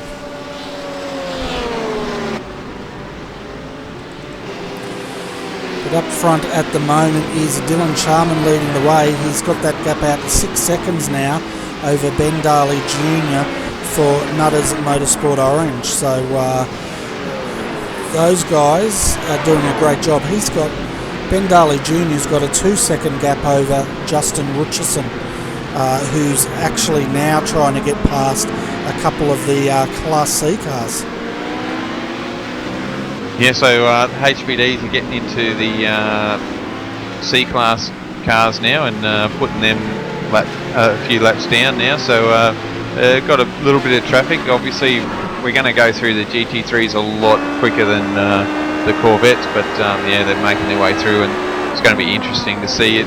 It looks like they're going to start getting into the rhythm now, Bernie, which will be good to see, and actually have some long racing here before another safety car, which would be good for every team, and get these guys into a rhythm so they can you know, get into their stint and see how well they go, because I know some of these teams will end up doing double stints, so guys will be running for 2 hours and then jumping out and the next guy will be in, so it'd be good for them to get into a nice long run here.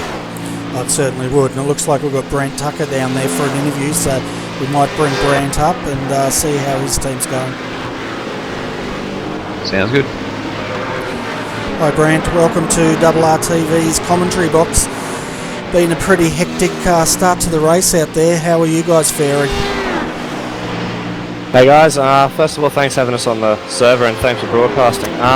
Yeah, as a team manager watching on, waiting for my stints to come around, it's been stressful to say the least. There's been a few incidents there where I just wanted to pull my hair out, but you know, we're trucking along nicely. Lap down currently. Unfortunately, 218 had a minor incident with the roof, one that Jason couldn't avoid, so no fast repairs used yet, but you know, we're behind the 8 ball at the moment, but it is a 24-hour race. We've only just clocked over 1 hour.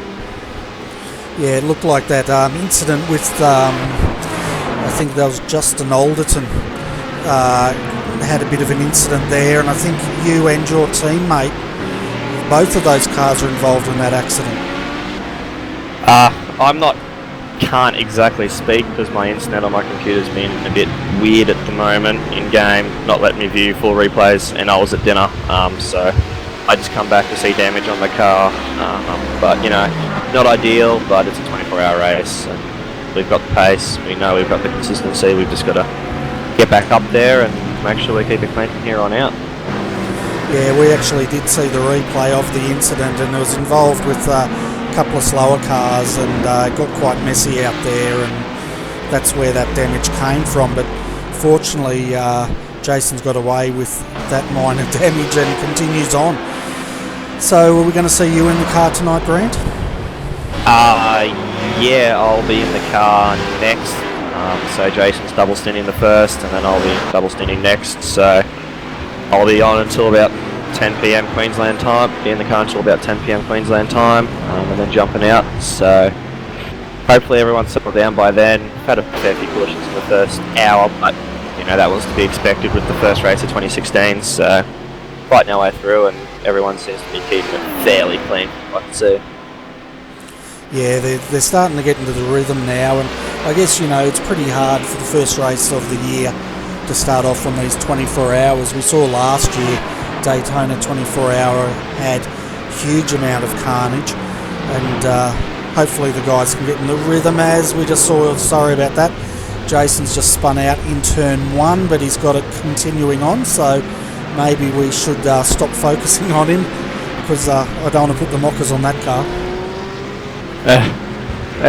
What can you do? That was just watching it now. I was focusing on 217 currently. But yeah, that's just a simple, you know, self-spin, no harm done. He's back on the way.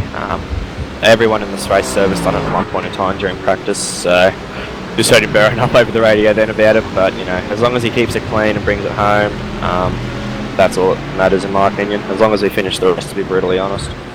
Yeah, well, that part of the circuit, turn 1, that catches everyone out. It's a really hard part of the track to get right, because you're getting unsettled as you're coming onto the flat part, plus you're under heavy brakes also trying to turn it, and these things do happen. But you know, he's doing a good job. He's out there going on.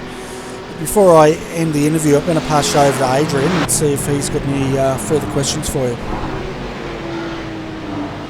Yeah, thanks, Benny. Hey, Brent. Welcome to the booth. Yeah, a bit of a long stint. So, I was just saying earlier to Bernie that a few teams are going to double stint. Is that a benefit for you guys just staying there for those couple of hours because you got the rhythm going and adjusted to the car while the track conditions are in? Yes and no. Purely for me, it was just a purely strategical thing. You know, keep as many driver swaps happening as possible, because that's what takes the longest, I'm pretty sure, for the C7 at least, is, you know, getting those driver swaps done. So, you know, if you can eliminate, you know, 5 or 10 seconds here or there, you make that up throughout the race. So that was my opinion on that. But it also, you know, it's also good to keep in the car, you know, longer. As you said, you get used to the track conditions, you just start to get on a roll. You can enjoy it a lot more. So you can get a feel for it a lot quicker when you do jump back in as well. So, you know, that was my reasoning behind it. But yeah, also just to keep as many pit stops, you know, driver swaps out of it as possible. And it's a bigger field to the start of this season compared to last year. It's good to see, but a lot more traffic to deal with. But makes the racing a bit more interesting for you guys as well. Yeah, like I'm amazed at the grid size for this race, and I know that I'm pretty sure there's a few cars that didn't actually show up tonight. So, but yeah, I mean, it's a testament to JFF and the entire group for AEC what they've done to get this many teams on board. Not to mention to get it on iRacing Live as well. But certainly, you know, more traffic, you know, it makes the race more exciting for us, and you know, less mundane. But unfortunately, there's also more drivers that are prone to making mistakes if they haven't practiced.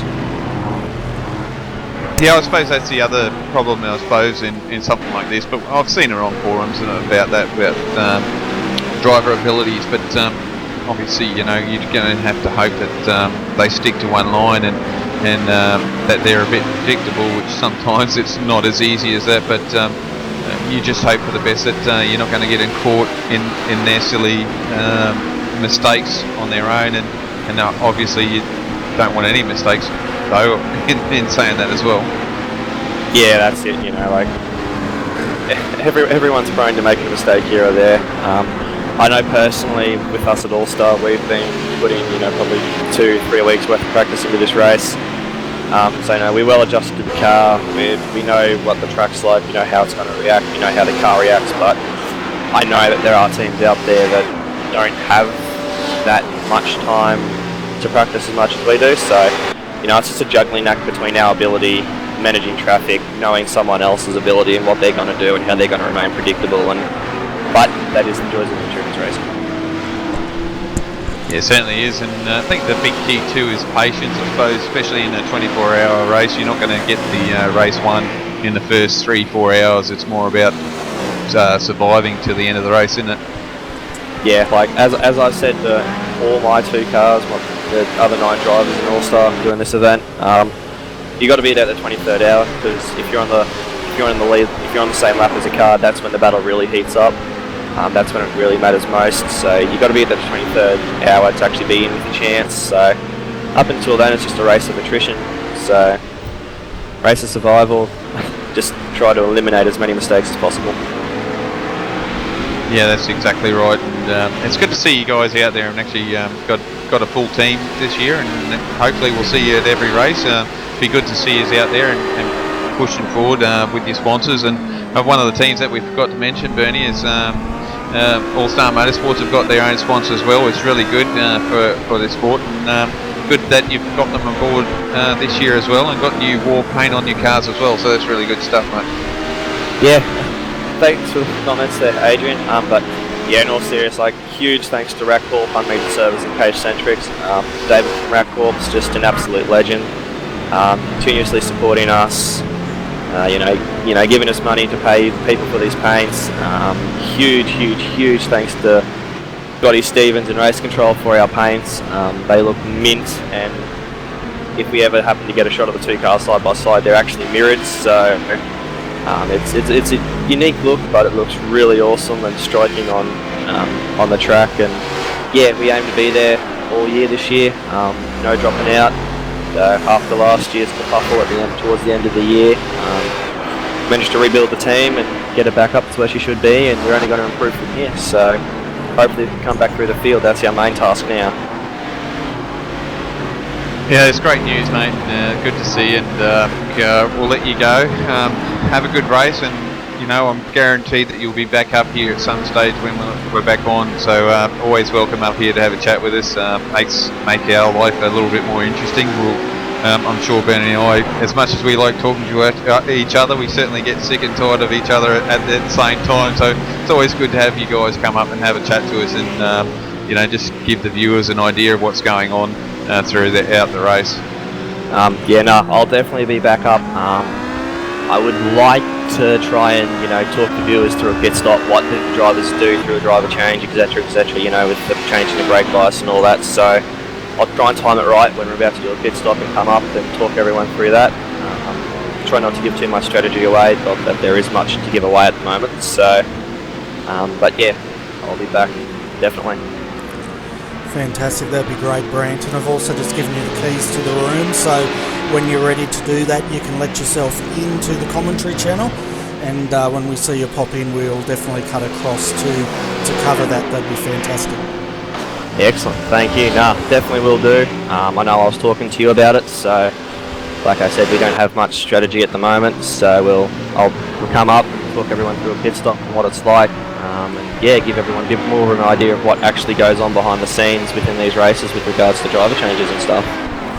Yeah, I think the viewers would really appreciate that, and it definitely would bring a great element to this broadcast. So when you're ready to do that, by all means pop in and we'll do it. Will do, excellent. Thanks for the interview, guys. Jason's getting a little bit very close to a roof there through the bus stop, so I better go. Team manager stuff and all. Yeah, the responsibilities of the team manager. Well, anyway, enjoy it, and we'll see you soon. Yeah, alright, thanks guys.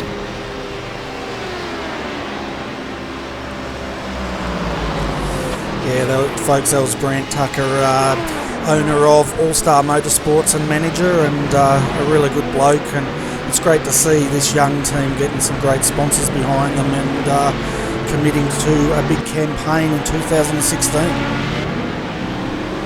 Yeah, it certainly is, Bernie. And you can see at the moment, Aaron has actually raced his way up towards the pointy end here, Bernie. After his pit stop after the last yellow flag, he's moved into second place. So that's an awesome effort from Aaron. He's just motored this car to the front of the pack here, and he's only 6 seconds. I'm only going to say 6 seconds because he was at the back of this pack basically, Bernie, and he's driven this car all the way up into second place. So that's a mean feat on its own there.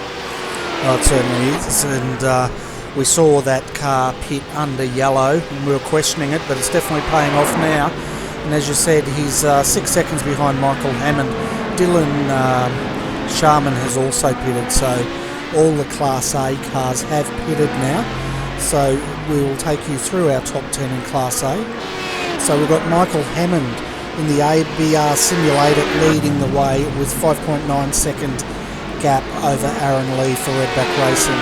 Secure a safe entry. Third is Tyson Williams in the 103. It's great to see that car up there in third. Fourth, Benjamin Smith, Evolution Racing Australia. Then fifth, Dave Oliver, followed by Dylan Sharman down here. He's a fair ways down, 29 seconds down with a bit of work to do, but in sixth position. Seventh is Ben Darley Jr. for Nutters Motorsport Orange. He's also pitted. He had quite a long pit stop. 32 seconds was his stop, which is why he's so far down. Luke Beck. Well, we saw Luke earlier, didn't we? Trying to hold off those Class B cars. He's up into 8th position outright at the moment and doing a great job there. Scott Connors right behind him for Dayco in 9th position, and then rounding out our top 10 for Class A is Justin Richardson in the 131 entry.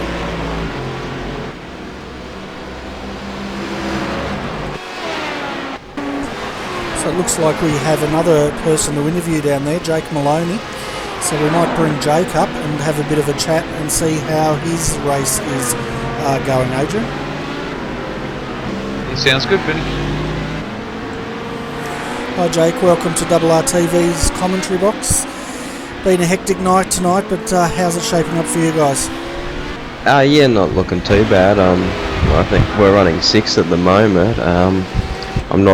I stepped away and I'm not too sure how the pit strategies have played out. I think I know at least the Redback car has pitted under the safety car and we didn't. So we've lost a bit of time there, but all in all it's going pretty good. Yeah, the Redback car and a few others did pit under safety car, but I can tell you the top 10 in Class A now have all pitted, so it's sort of now just, shuffling through the field until they settle into another rhythm again. But Dylan's doing a great job out there. Yeah, well he wasn't actually meant to get in. We were meant to have Josh Rogers hopping in, but on the grid he lost all sound, so he had to restart his computer, so Dylan's had to hop in and do a double stint to start off the race. It was a bit of a nervous moment. Yeah, it can be. We've had it all tonight. We had another team member jump up to have a chat earlier who actually was meant to start the race, but they got hit by a thunderstorm in Sydney and a blackout, and they had to get one of their guys to double stint as well. So it's all happening out there tonight. Yeah, it definitely is. Just got to improvise your way through it and take what comes at you and do the best you can.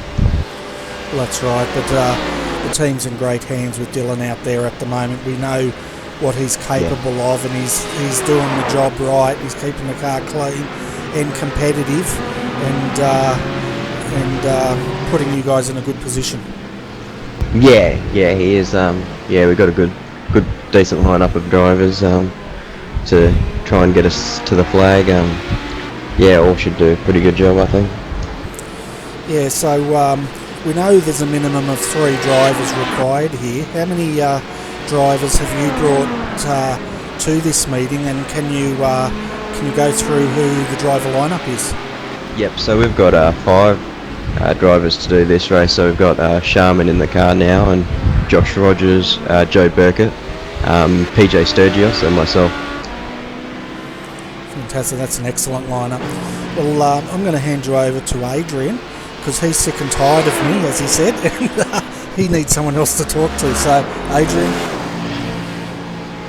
Yeah, thanks, Bernie. Welcome, Jake. It's good to have you guys up here and have a chat to us, and good to see that your car is definitely making its way forward again, and it's after pit stops, it's sort of one of those things, and they some of them decide to pit just before the hour mark and sort of make a little bit of a jump on you, but obviously it's early on, and that could all turn to nothing later on in the race. Yeah, I mean, we haven't put ourselves in too bad of a position. Still well and truly on the lead lap, only 27 seconds off. Although that's coming down a few seconds from when we came out of the pits. So yeah, we're gaining on the simulated car in the lead. So yeah, we're not looking too bad at this point in time, but very early. Yeah, it certainly is. It's one of those things, and I take it you guys have got a time sheet or a schedule there. I know it's already been thrown out the window from the start, but obviously you've got a schedule there to make transition easy for you guys. Yeah, we've got a schedule set up, and one of the good things for us is with PJ being an American, we don't have to worry about the overnight stints. Having to stay out. Yeah, that's pretty handy, isn't it? Get the guys from the international drivers to come over and take over those stints is always a handy one to have. Yeah, definitely makes it a lot easier, and having a driver like PJ to hop in the car is quite good. And the practice, we've seen this series actually go to strength this year. Over 40 cars entered tonight, which is quite a massive field, and especially for an Australian held event. It's good to see for the Australian leagues and the iRacing community in Australia. Yeah, fantastic to see. Got a good lineup of cars. Thinking back to last year, I think we had about 30 to start off the season, and built up from there, and it's going to build up to be quite a good season. And looking forward to the whole season, especially coming up to a few of the other races. We got a few sprint rounds there, even though it's an endurance series with a couple of 4 hours, so you can fit those in quite easily. But that's going to be an interesting setup for you guys to do as well, yeah? Yeah, it will be. I think for me at this stage, I'm just running the big races, and I think the driver lineup for the sprint races will be Sam, Sutton, Josh and Joe. So yeah, I think it's going to be quite good. So what's the plans for you tonight? You going to stay in here all night, or are you actually going to knock off to bed early and try and get in nice and early in the morning? No, I'm doing, I think about from 11 o'clock, I'm doing 4 stints from then, and that'll be me for the race. Just do the 4 stints and then hand over to PJ, who'll do a few hours over the middle of the night. So yeah, I'm just doing my stints tonight. Fair enough, and probably sit in now and again to help the boys out when you've had your snooze and got a bit of free time. Yeah, actually, one of the things about this AC is I've spent time driving it and spotting and crew chiefing, and I actually enjoy the crew chiefing and spotting aspect of it. It's quite good, all the strategies that can play out. Yeah, it certainly is. It's one of those required things in it. You get people like Bernie and myself. We love up here and watching the guys and having a commentate, talk to you guys that are racing and involved in it, and then you've got the other side with Scotty that wants to put this event on and put it on for the community, which I know he needs probably a hand with that a little bit more than what goes on, because it is a hard job to do, and especially over a 24-hour race, there's no let up for those guys, so they definitely need a little bit of hand there. If anyone's interested, I'm sure he'll take as much as he can, and obviously there'll be requirements, but he'd love that as well, wouldn't he? Yeah, I mean, it's a big effort doing this, and I mean, just the aspect of putting a team together to officiate it for 24 hours and all the protests and people trying to get rules sorted out and that sort of stuff across the road, it's quite tough. Yeah, so it's a lot of work, and it's good to have you guys come up and talk to us. Always have a bit of joke with Bernie, because I know he'll take it, not sook on me, but it's good to have you guys come up here and have a chat and get a different perspective for the viewers. It makes the racing a little bit more interesting than just hear Bernie's voice and my voice all the time. And it's good to have you up here, and hopefully you'll have a good race tonight. Yeah, and thanks to you guys for putting the race, broadcasting parts of the race. I think going on iRacing Live is really helping the broadcast this year. Just looking at it, there's 100 viewers, which is a great amount. Yeah, it certainly is, and it's good for RRTV to get that, and a good one for Bernie here. And no, it's great to have it on, and I know the drivers definitely love it. See that it's getting shown worldwide, and other people are starting to see the talent that we've got here in Australia, and guys are going to definitely have a look at, and hopefully might bring this iRacing community here in Australia a little bit more forward than what we've had. Yeah, definitely. All right, thanks for popping in, Jake. Is there anyone you'd like to give a shout out to before we let you go? No, I think that's about it. I don't think we've got any sponsors on the car for this race, so no, I think no one to thank at this point. Okay, well, best of luck for the rest of the race. Definitely pop in anytime you like, and we can update us on how you guys are going. Yeah, sounds good. Thanks, guys. So Adrian, it's time to have a bit of an update of Class B. We haven't seen much of Class B in the last 15-20 minutes, but that's being led at the moment. Zachary Hanlon, Carnet TD Racing. It's Carnet Auctions that sponsors that beautifully presented car in first position. Michael Schreier 5 seconds down the track in second in the Synergy Sim Racing Boost Juice entry. 11th outright at the moment, and it looks like they're about to be passed by one of the HPDs as they come down the back straight as well. Oh dear, he's cut right in front of him, and as he's going past the Class C car. Looking further down the track, Christian Challoner for Blackadder Motorsport. That was a good recovery by Christian. We saw him have a drive-through earlier tonight. He's got that car back up to third in class, and doing a great job. He's just passing one of his teammates from Class C now, but he's running third. In fourth position is Josh Burden for JFF Racing GT Amiga. Bit of news on this car.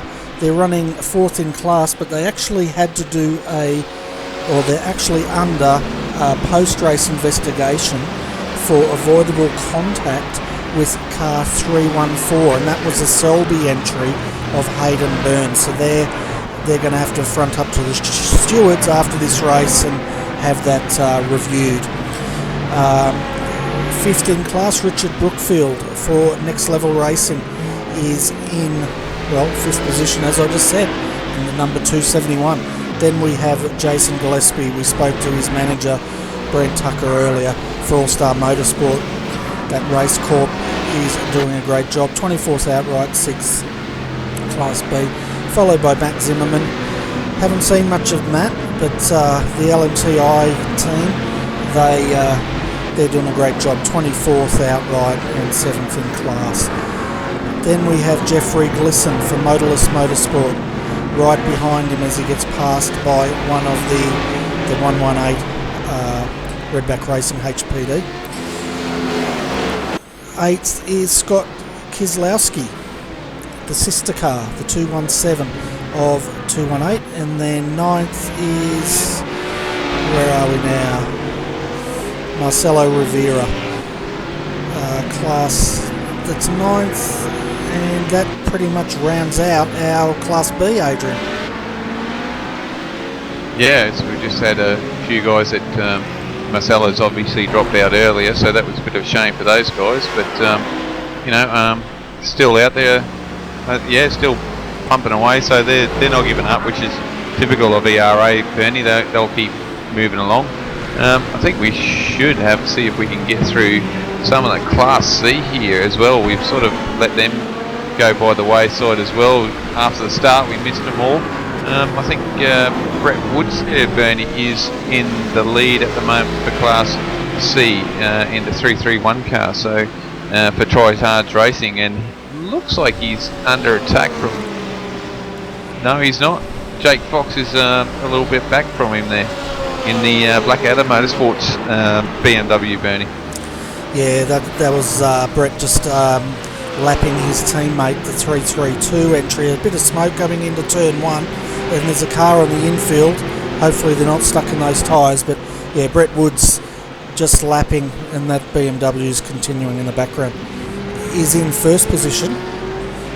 Second is Jake Fox, the 366. The gap, well, I can't really see what that gap is, can you?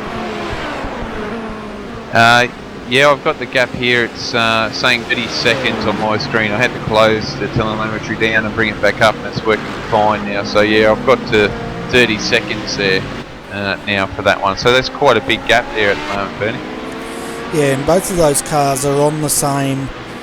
They're on the lead lap for their class. They're 2 laps down overall. So second, Jake Fox. Third in Class C, it looks like we have Oliver Searles. That's another Blackadder entry. Yeah, there's a few Blackadder entries, and they've got a few different colours on their car. They're primarily black there, Benny, but they've got a few different colours there as the HPD comes up behind Oliver and takes the inside. It's the other HPD. It's just gone around him, then just looped it going in and had the rears locked up, which is a shame. And just entering the racetrack now, that was Reese there in the Synergy Sim Racing 2 car, Bernie.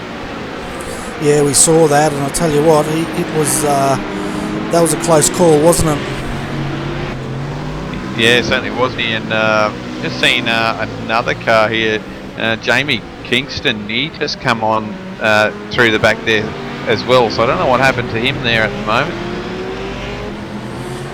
Looking further down the field in Class C, Hayden Burns at the moment. We saw that car involved in that incident earlier on, didn't we? And they're looking like they're running, just trying to add it up, about 3rd or 4th in class at the moment. Just having a look, I think you're about right, Benny. Yeah, they're in about, they're actually 1 lap down from the lead guy, so they're a little bit behind the 8 ball at the moment, Bernie, but with 24 hours to go, you never know, they could get that one back if everything falls their way. Yeah, well, we've seen that work their way last year, didn't we? Well, not their way, but a team's way, where they've actually got laps back depending on where they're placed when the safety car comes out. But you know, these guys won't give up. They've got a good lineup there, and Hayden's in the car at the moment, and Nathan will be jumping in that car later on. I'm not sure who else they've got joining him. But right, and just about got. There's a car turned around, and I think that was Joel again in turn 1, Joel Petowski. But looking further down the field in Class C, James Stevens and Mad Cow, they've been doing a good job all night, haven't they? At one point they were right up there leading this class, and it looks like they're 1 lap down and around about 5th in Class C at this stage. Yeah, no, they're doing a good job. Yeah, they were leading the back there for a while. Obviously, through pit stops and that, they've dropped back down. But no, doing a good job and fighting here with a Corvette at the inside line and got that done. So they're not going to hold that before the bus stop. Obviously, the Corvette's just going to smash past it here, which it does. So they're doing a good job, and you know, everyone's behaving again, Bernie. So it's good to see. But there is a few little bit of minor damages to a few of these cars, but obviously they're not going to use a quick repair on these straight away. They'll try and hang on to those for the last few hours of the race. Well, that's right. If the car's drivable and it's not costing them a lot of time. They will try to save those fast repairs, because last year in this race we saw a lot of the teams use their fast repairs in the first half of the race, and by the end of the race, I tell you what, there was a lot of walking wounded out there, wasn't there? Oh yeah, for sure. I mean, some of them had to use their quick repairs, didn't they? The cars were that badly damaged that just try and stay up near the pointy end, they had to get them fixed. But you know, it's hard. It's a hard call. You know, you've got 4, and you've got to try and use them strategically to make sure that you know you got at least 1 or 2, preferably all 3. By the end of the race, but you know, you've got to try and hang on to as many as you can for the end, so you've got a nice clean car to race towards the end of the race. Yeah, that's right. And the ones that really have to be careful is the HPDs and the Corvettes, because we know they're quite fragile, and it doesn't take much to bend the floor pan of those cars or the steering. So those guys have to be particularly careful. Looking at 6th in Class C's, Michael Bennett, Delta Sim Sport entry. That car's looking nice and clean. It'd be good to see if we could see how many fast repairs the guys have used. But yeah, they're 1 lap down and in their class and doing a good job. But they've got Braith Morrow right behind them, fighting for that position at the moment. And then Marty Atkins. We haven't seen much of Marty. He's teamed up with Simon Black. And Marty does a lot of work with the OSR V8 community, so it's great to see him out having a drive with his mate Simon, and not doing a bad job at the moment. Then rounding out our top 10 in Class C is Brett Garitas. And we saw Brett earlier. He was the one that spun in turn 1. Got quite a bit of nose damage on that car and a bit of rear end damage, but as you said, Adrian, they won't want to use their fast repairs for that. No, they won't. They may sit in the pit stall a little bit longer when they come around to do their stop and get it done manually. I mean, it's a probably 15-second stop or something like that, which is probably not a bad thing. You know, you're going to lose 17 seconds, but if you get it done in the pit stalls, at least you're saving yourself a quick repair for later on when you really need it. So, and like I said, we've only been doing this for an hour and a half, and there's not much. You don't want to use them too much. Well, that's right. And looking down the field, the cars that haven't had the best of starts, these are the battlers. Man Cave Motorsports are 308. They're currently 5 laps down. Jamie Kingston's in that car, so they've had a bit of drama there tonight. But 5 laps down, and that's 2 laps off the lead in Class C. The other cars that are struggling a little bit out there, Jorgen Walby in the 334 entry for Motorless Motorsports. Looks like that car's a bit second hand and requiring a bit of work. And then Eric Thorpe. Eric, well, he was... we're seeing this car have a number of spins tonight, I guess. But to their credit, they're keeping it continuing on. But I'm not sure how many fast repairs they would have used. They're 8 laps down at this stage of the race.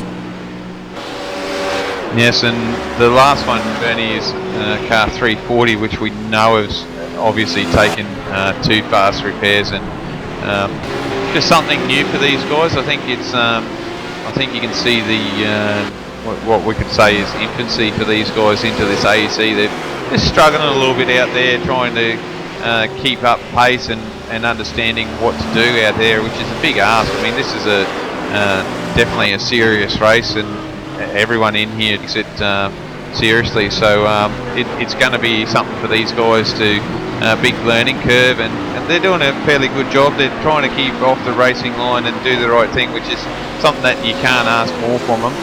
We just, hopefully as the series goes on, they get used to it, and hopefully we can see them improve and not have too many bad things happen to them. Yeah, well, these endurance races are a bit of a baptism of fire, aren't they? And this competition attracts the best in Australian endurance racing. So they're a relatively new team, these guys, and you know, I'm sure their goal is to get that car to the end tonight. Had a bit of a rough start, but let's see how they go for the rest of the races. They're just getting lapped by the 123 and the 118 of the HPDs going through.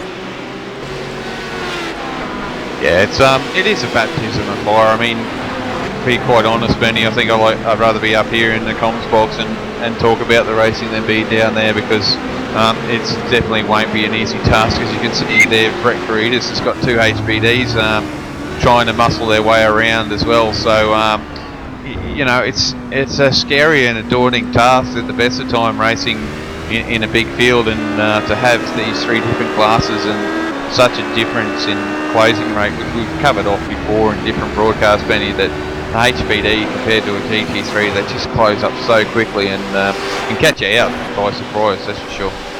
Yeah, that's right, and that was Aaron Lee for Redback Racing. He's currently leading the race now. He's got past Benjamin Smith, and he's got a big gap. 11 seconds is the gap back to Ben Smith at the line last time by. It's actually now back to 7.3 seconds, so that could have been traffic, but that's still a fairly good lead there for the Redback driver.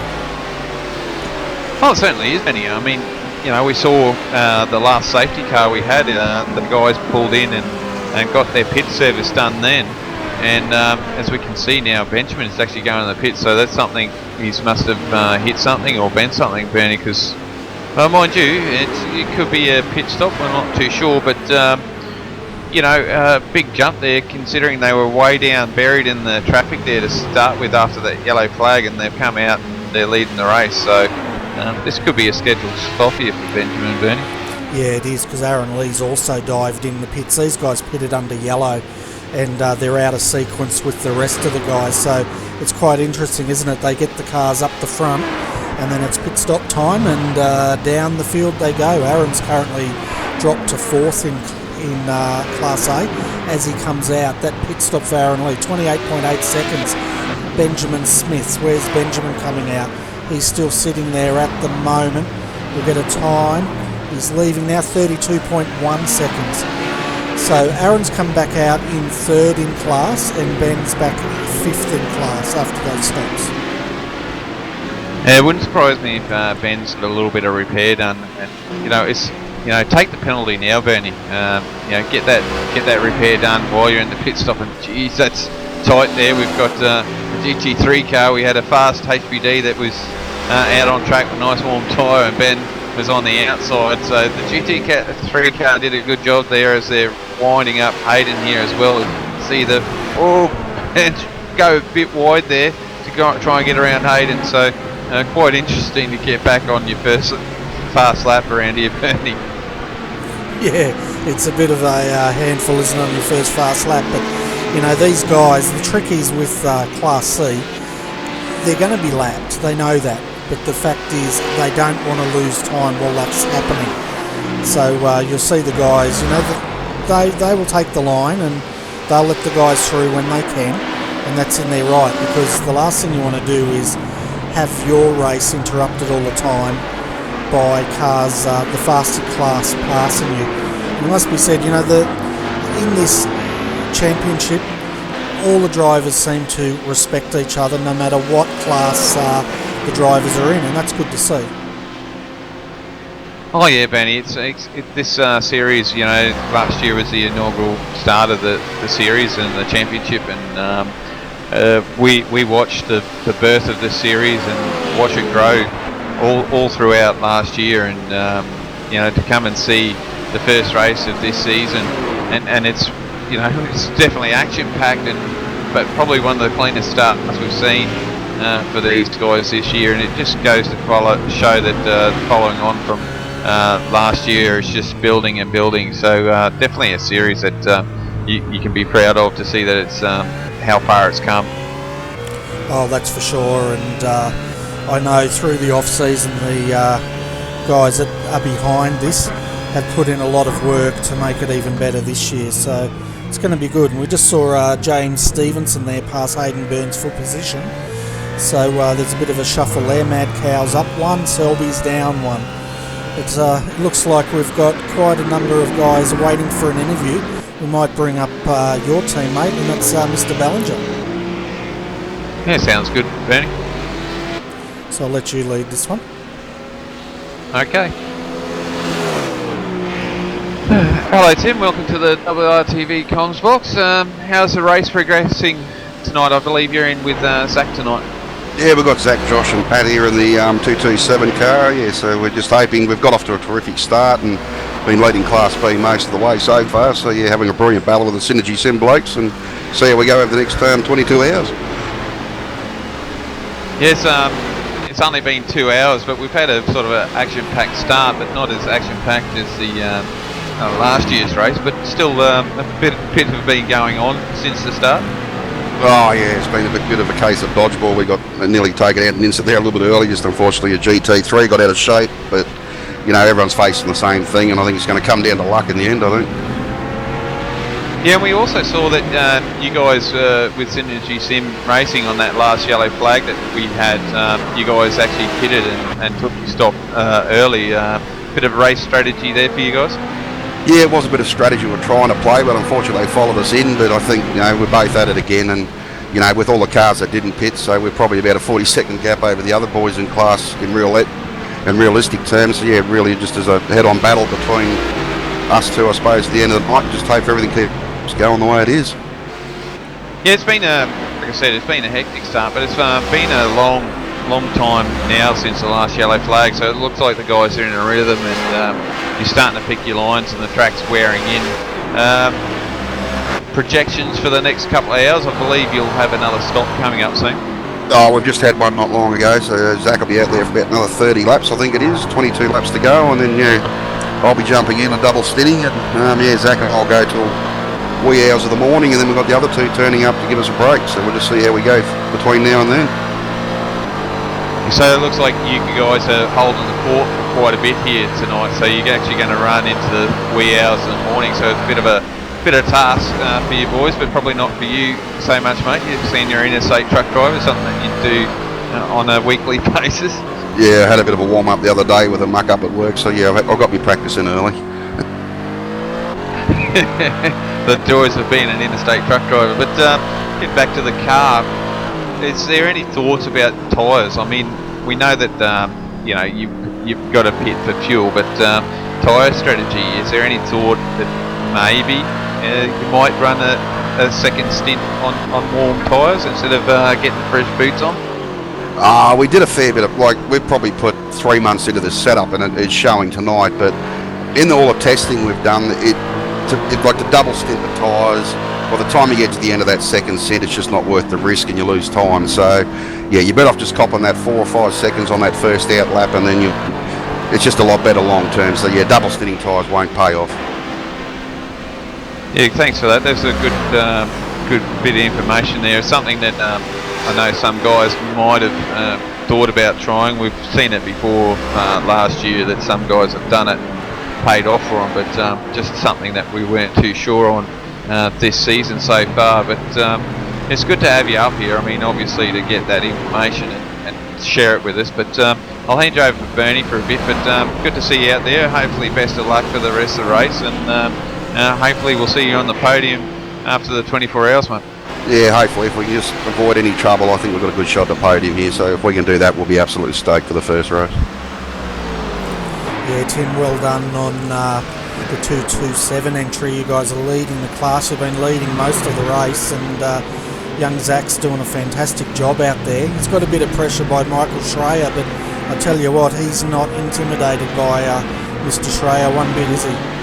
No, he's doing a brilliant job, and they're both, like Michael's had a few looks on that. They're both out there racing clean and going hard at it, and it's just the yo-yo effect through traffic. You might be able to pull out a 4-second gap, and then you'll hit traffic, and before you know it, they're back in the draft. And as you know, on a track like this, draft is everything. So yeah, it's just going to be one of us will get tangled up at an incident or something, or when the second drivers get in, it's going to be overall pace. I mean, we're only a small team. We've got to try and run these 2 cars with 4 drivers for the 24 hours. So, we're hoping to be there at the end. I mean, whether we can keep up with these boys all night is another thing, but we're doing our best early. Well, that's you've come out fighting, and that's the main thing. And we just saw Zach now pass another car. I tell you what, Zach's quite impressive in this this Corvette. We've seen him running in the Australian GT3 Championship in the McLaren, and we know how good a driver he is, but he's really showing his talent tonight. Yeah, he's a very great young talent. We've got Josh to hop in the car in the early hours of the morning, another great young talent the team's picked up, and, you know, we're just lucky with the crew we've got now. We've got some experienced guys and some younger guys. We're only a small team, but we've all come together brilliantly for this event. I know the other car, the 137, ran a bit of trouble early there, but they're fighting back, so, you know, a 24-hour race, we don't count our chickens in the first 2 hours. Well, no, and it was a crazy first 2 hours, wasn't it? A lot of carnage, quite a few pit safety cars there, and I think the name of the game at that point was to survive, and now things are starting to settle into a bit of a rhythm. Yeah, we're starting to settle down now. We're hoping to get a bit of a long run. Our car's brilliant over a stint, so we're not dropping too much speed towards the end of it. So, like I said, we've got a good car, a good setup, and, you know, we're pretty happy with the lineup of drivers we've got. We'll just see what tomorrow brings. We'll get that far first in the morning. We'll see where we're at. Yeah, well, that's it, isn't it? It's to survive the graveyard shift, I guess. There's a lot of racing ahead of us. 22 hours and 13 minutes of racing left, in fact. But doing a good job. Before we let you go, do you want to give a shout out to your sponsors? Yeah, just a very big thank you to Carnet Auctions, GLW Freight Managed, of course, RRTV for all they do for us, and hello to all of you who's watching. I see you got quite a few there, Bernie, and should be congratulated. Yeah, we've got 100 viewers at the moment, and that's a lot of thanks to iRacing and allowing us to broadcast on iRacing Live tonight. And it's great to be able to bring this, you know, the Australian Endurance Championship to those viewers, just so they can see what's going on down under. Well, hopefully they're enjoying the battle that we've got going here with the Synergy boys, and yeah, just best of luck to all the drivers, and hope you all get home. No worries, well, best of luck, and hopefully we'll speak to one of you guys in the morning. We'll be back on at 10 a.m. Righto, if we're awake, we'll be here. Okay, no worries. Thanks, Tim. Thanks, fellas. See ya. Yeah, and that's the thing, isn't it, Adrian? A lot of these guys don't have international drivers in their team, so someone's got to burn that midnight oil. Yeah, that's a big thing, Bernie. You know, I am part of TD Racing of sorts, more a commentator than the team, so I do get privy to some sort of information, but obviously I don't try and get into too much. Obviously, don't want to let too much slip out on a broadcast, but you know, I know Tim, a good mate of mine, have been for years and years and years, and I also know he's an interstate truck driver, so he's put his hand up basically straight away to do the graveyard shift, as you would say, because it's something that he'd be used to. But I know last time he did it, he was pretty well spent, and even Scott, you know, Scott was probably up for 22 hours of the 24 hours of this race. So you know, the guys have put a lot of effort in, and it takes it out of them afterwards. So that's for sure. Well, that's exactly right, and he did touch on quite an interesting point, which some of the viewers may not be aware of, and that is how much preparation these teams have to put into driver setup, getting the driver line up right, getting the car behaving the way all the drivers need it to behave, and to make sure that that setup's going to last for the 24 hours. And as Tim alluded, you know, months have gone in to getting this car right for tonight's race. Oh yeah, for sure, Bernie. You know, the guys have been in through the practice sessions, which have been hosted by a few different teams in this AEC. You know, thanks to those guys for putting those practice rooms up. You know, those guys have definitely shows you the interest and the keenness of these guys to actually put these rooms up and show their interest in it, and it definitely helps. You know, and the work that goes in on these cars, and this is what makes iRacing leaps and bounds way better than anything else on sim racing, is that any change that you make to these cars will make it behave differently. It's not a console game, it's a simulated sport, and it's unbelievable how much time and effort goes in. So a lot of practice goes in to get these cars to do what they want for long periods of time. Well, that's exactly right, and you know, if for those people that aren't aware of iRacing or new to iRacing, these cars are very technical, and it takes a lot of expertise to set them up. They're pretty much it's pretty much like setting up the real car, isn't it? With the soft rebound, hard rebound, and God knows what else they've got in the suspension, as well as all the other bits and pieces they can tweak on these cars. It does take quite a bit of work to understand how to get the most out of them.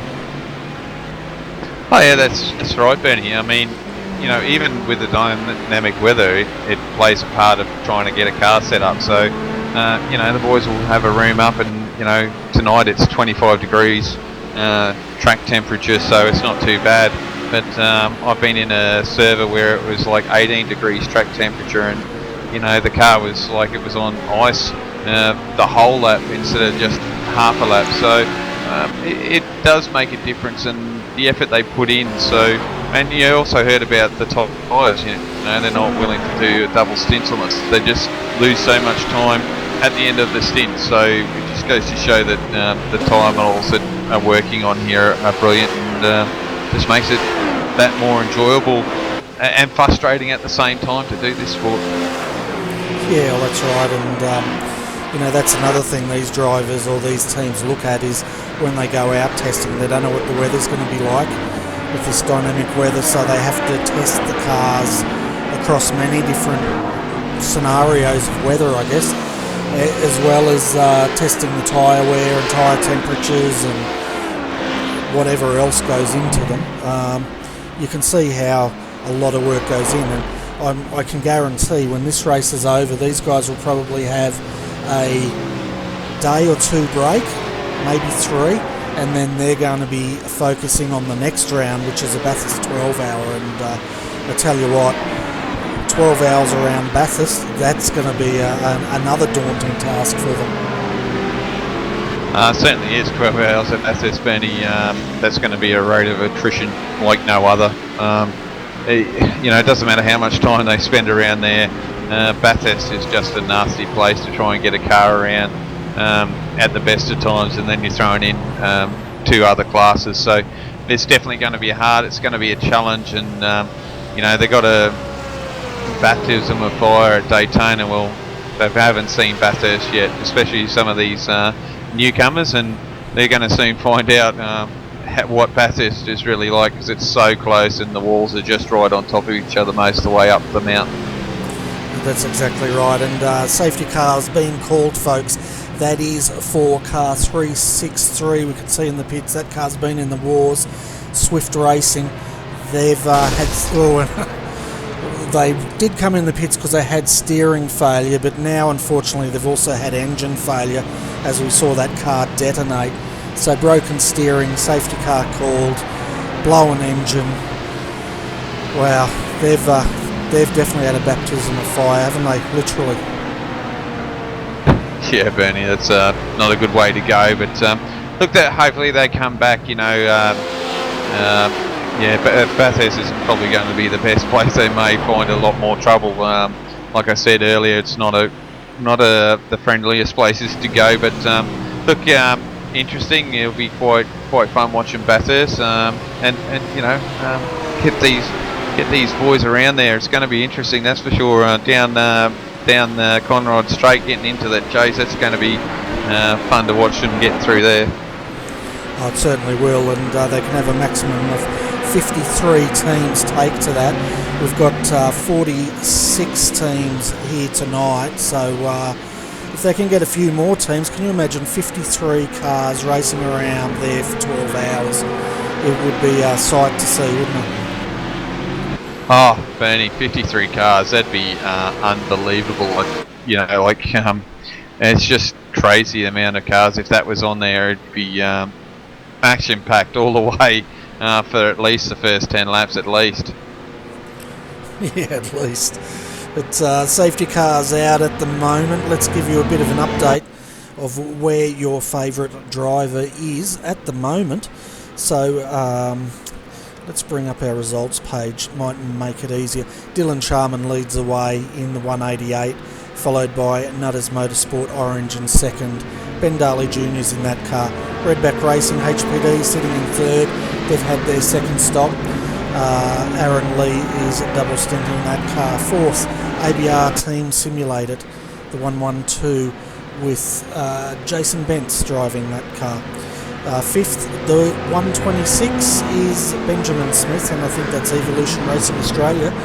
Then sixth, we have G&T Racing, the 111 entry with Matt Wilkins driving that at the moment. Seventh, Team 103 with Andrew Williams. We haven't heard much of Andrew, so we'll have a look at him in a moment. Then Synergy Sim Racing 2, the 130 and 8th.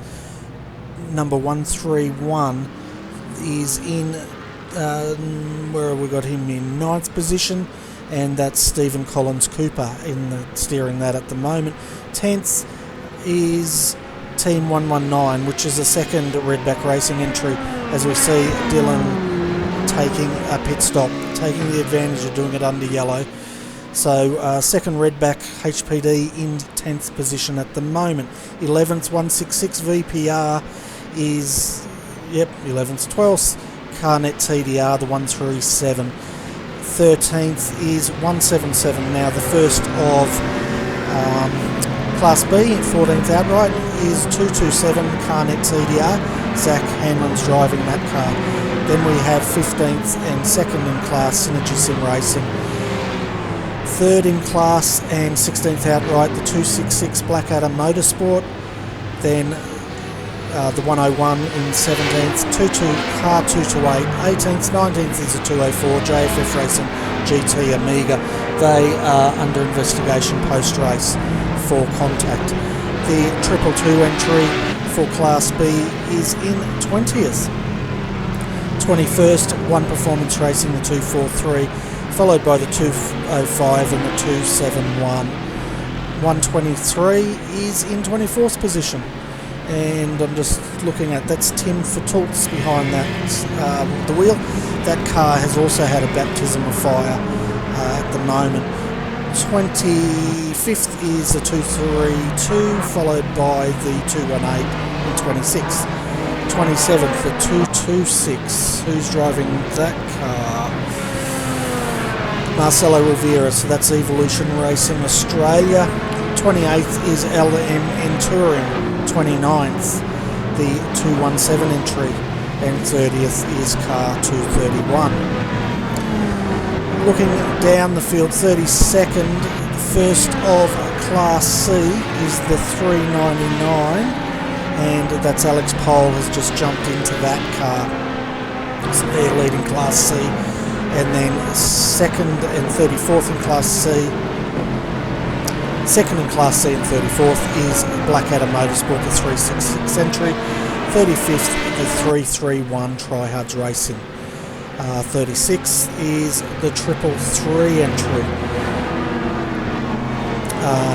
37th, 367 Blackadder Motorsport, Oceanic Sim Racing. We saw Marty Atkins driving that earlier. 38th outright. 39th, Selby Racing Team. We saw them in a bit of an incident. 40th is Blackadder Motorsport, the 368. 41st is Tryhards Racing 2. 42nd, car 300. Then Tryhards Racing 3 and 43rd. 44th is 308, followed by the 363, then the 340 rounds out our field, and it looks like the 363 and 340 are down as DNFs at this stage, but that's probably just a telemetry, Adrian. Yeah, 340 is in the bins at the moment, Bernie, but 363 is back on track, so they're just struggling here tonight, but it's alright, they'll learn it from this tonight and realise that it's a big ask and probably come back next race with a little bit more information and how much they've got to work at this. Yeah, well that's right, and that's what a lot of the teams found last year, didn't they, when they came here the first time, and a lot of the teams weren't prepared, and you could tell, but we've just gone back under green, folks, so leading the way is the 112, followed by the 118. So Jason Bentz, Aaron Lee. You can see Jason going around the outside, the long way around turn 1. But he's got past one of the cars and is trying to lap another HPD. Aaron Lee, on the other hand, he's buried in a lot of traffic back here, trying to work his way through. Yeah, I'm just trying to catch on because my telemetry is going all over the place. But yeah, it's a lot of traffic up here at the moment, isn't there? It certainly is, and we're riding on board with Aaron Lee at the moment, and he's behind one of the CarNet entries. He's wanting to get through this traffic so he can close that gap, but now's the time when you need a bit of patience, don't you? Yeah, it's all about patience. I mean, you know, these guys, especially that HPD in front of Aaron Lee there, he's going to try and stay in front here because obviously he's going to go a lap down if he doesn't. But I think the number's up for that car and he's going to go a lap down. But you know, he's going to try and push as hard as he can to get in front. But I think it's all in vain at the moment, Ben. Yeah, well, we'll see how it all works out. It looks like we've got a bit of a queue down there for interviews, doesn't it? So, did you want to pick one of them to have a chat with? Yeah, let's go with Szalowski there. Bernie, I'm sure we can have him on.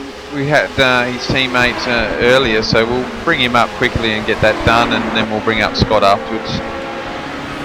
Okay, not a problem. So, over to you. Oh, thanks, Bernie. No Thanks, worries. Scott. Welcome to the commentary booth. How's the race going so far? I believe you've just come out of the car and having your little break at the moment. Yeah, just got out of the car. First off, thanks for the race stream, guys. It's been looking really good. But yeah, I just got out of the car. It was an interesting first stint, but as a debutant of the series, it was good to put the cobwebs out and get into it. Yeah, as a debutant to the series, how are you finding it? Because it's quite daunting coming to Daytona. Obviously, the guys have lined it up to the Daytona in America real life, but how is it? Because actually, to be quite honest, this is probably the biggest field that these guys have had, so it's a baptism of fire for quite a few guys. Yeah, you're not wrong. It's certainly not easy out there. I did try and have a go at the official race last weekend to try and see what it'd be like around some GTs and what have you, but all the guys in here are just another step up. They're all unbelievably good drivers, so you just gotta pick your gaps and see if you can get through. Yeah, it's a bit of a task in it, like you know, with the three different classes in here, but with the guys that are racing, it's not too bad. You can generally guess where they're going. Yeah, that's right. You know, obviously you just don't be silly. You try and wait till you get a gap on the back stretch is always the easiest, especially in the Daytona prototypes.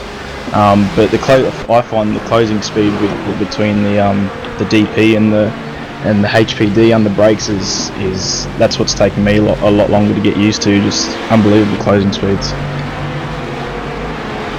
Yeah, it's actually even worse if you're in a GT3 car and you've got a HPD, because 1 minute you're thinking, yeah, they're not going to get me, and the next minute they're inside you going through the corner. So there's an even bigger difference that side of it. But you know, the HPD drivers that are in here generally know what that's like, and they sort of know what they can do. But still a daunting task, isn't it, just to see them how late they brake on you.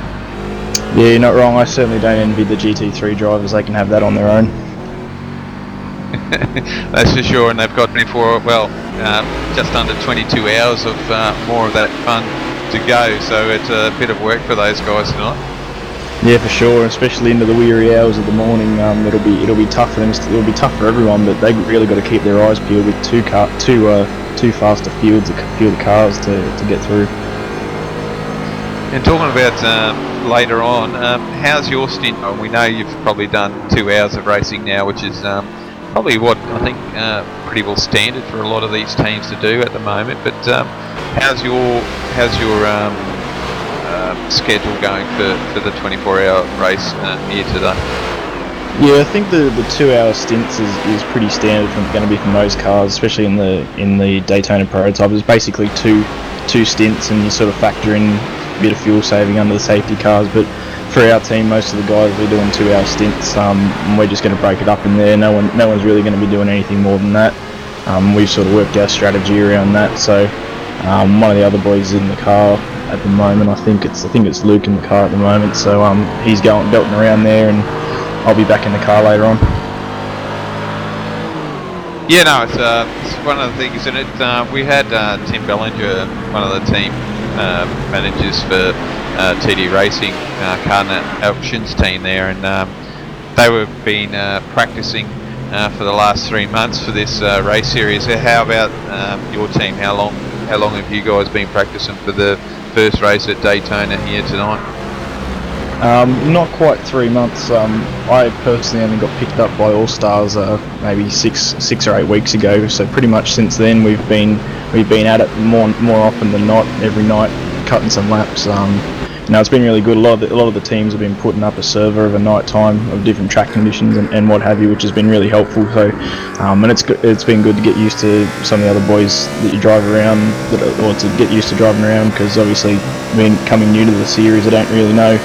How everyone drives, so it's been good. We've been working for at least a month and a half now to set up and what have you, so hopefully the car will make it to the end.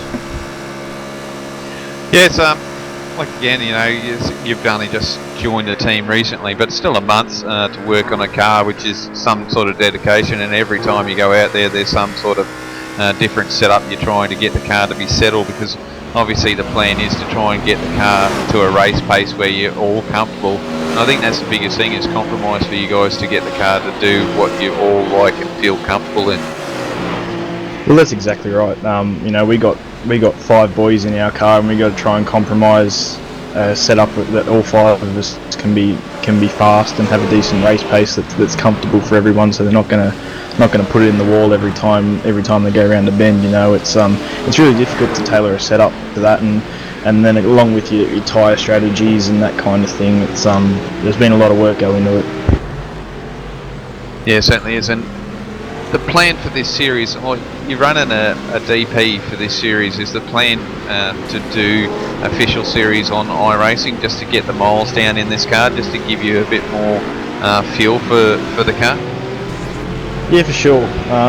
We were tossing with the idea of using last week again as a practice, but we sort of put that to one side because we felt that 2 24-hour races on following weekends probably wasn't going to be the best thing to do. But we've certainly tried to get in the IMSA series when it's been on, especially on the Australian times. It doesn't usually go official on the normal servers, so a couple of us can get in, just get a feel for the DP. Every lap helps. Yeah, it certainly does. That's where the official series helps, but Bernie's obviously got something to let us know on. Yeah, I just want to jump in, guys. There's a bit of contact between Braith Moreau in the 367 and Jorgen Walby in the 334. Jorgen was trying to unlap himself and gave the Blackadder car a bit of a tap down the straight. Braith did a great job saving it, but then when they came into turn 2, returned serve and spun Jorgen around into the infield. So it'll be interesting to see what race control has to say about that. Yeah, a little bit of game tactics there that doesn't help out. But it's good to have you guys in there, and it just goes to show the effort that goes into keeping these cars racing, especially in a league that the AAC has put on, and they've done a mighty fine job of getting this organised, and good to see the numbers are definitely up, and it looks solid for the rest of the year. Yeah, absolutely. As a newcomer to the series, obviously I didn't have a lot to do with it last year.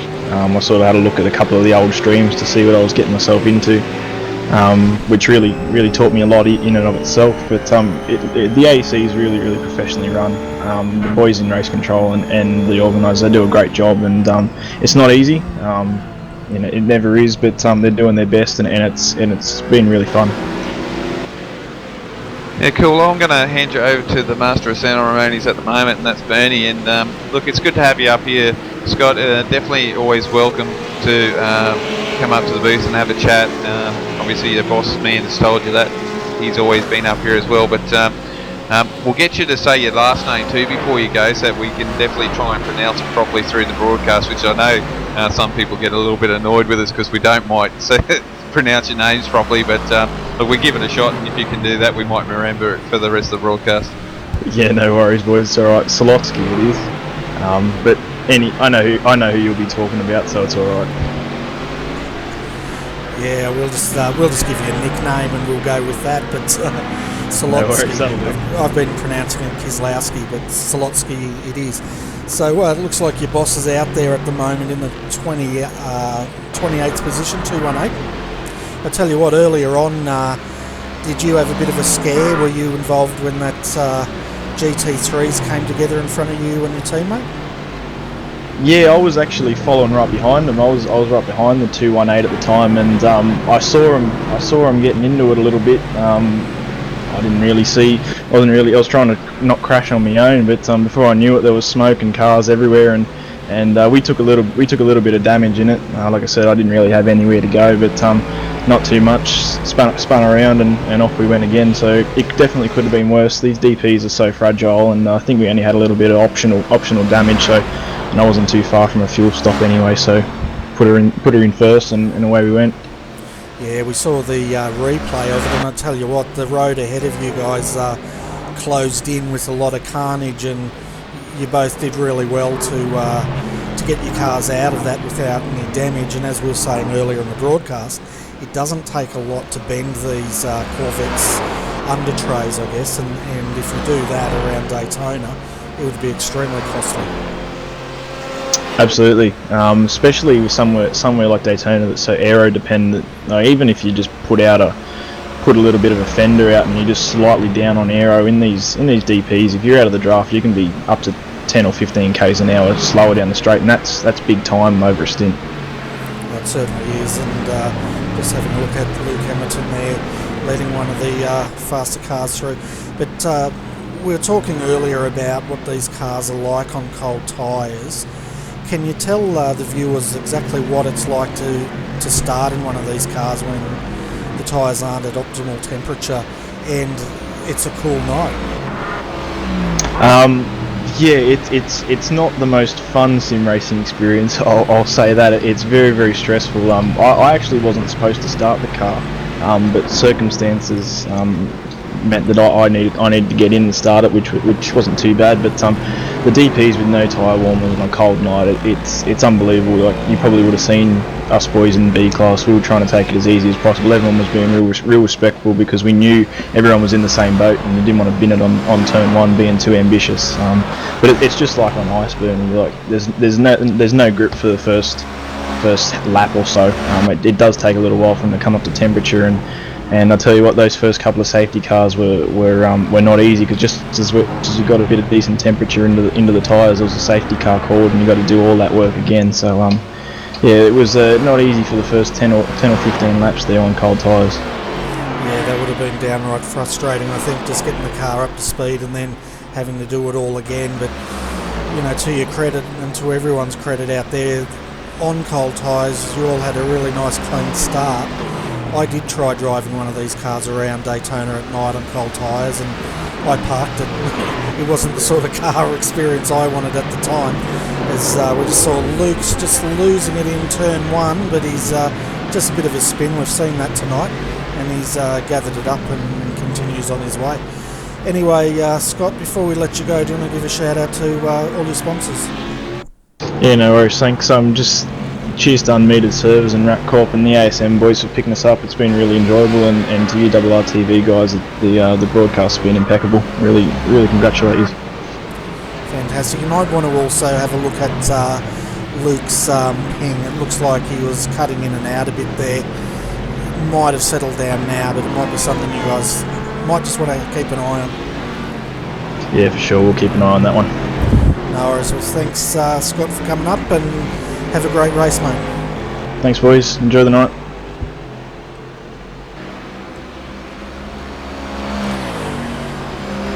Okay, Adrian, I've forgotten how to pronounce his surname already. So, anyway, sorry, Scott. But we've got a few guys lined up down there. We've got Scott Connors. I think he's with CarNet TDR, but we might bring Dylan Sharman up. Hi Dylan, welcome to RRTV. You guys are looking pretty strong out there tonight. Yeah, it was so we're off to a shaky start to begin with. Josh Rogers jumped in the car, and then all of his headphones, everything was completely shut off. I'm halfway through eating my tea, and I'm like, crap, I've got to get in the car now. So it was sketchy to begin with, but we're getting there.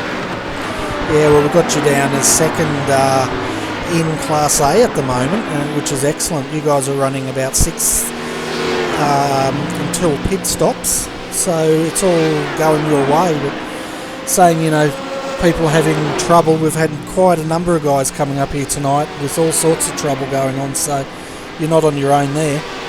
Yeah, it's been interesting. Apparently there's a storm heading Josh's way as well, so hopefully he can get his 2 stints out of the way, and I'll get back in the car and sort of go from there. But yeah, we sort of when that second safety car or third safety car came out, all the guys behind us pitted, and we decided to stay out just to get clean air and not get involved in anything down the pack. So that's why we're running 6th, because we were meant to pit as the safety car came out, but luckily, I guess for us, we still had enough fuel in, so we didn't run out. But it's not too bad. Everything's going smoothly so far.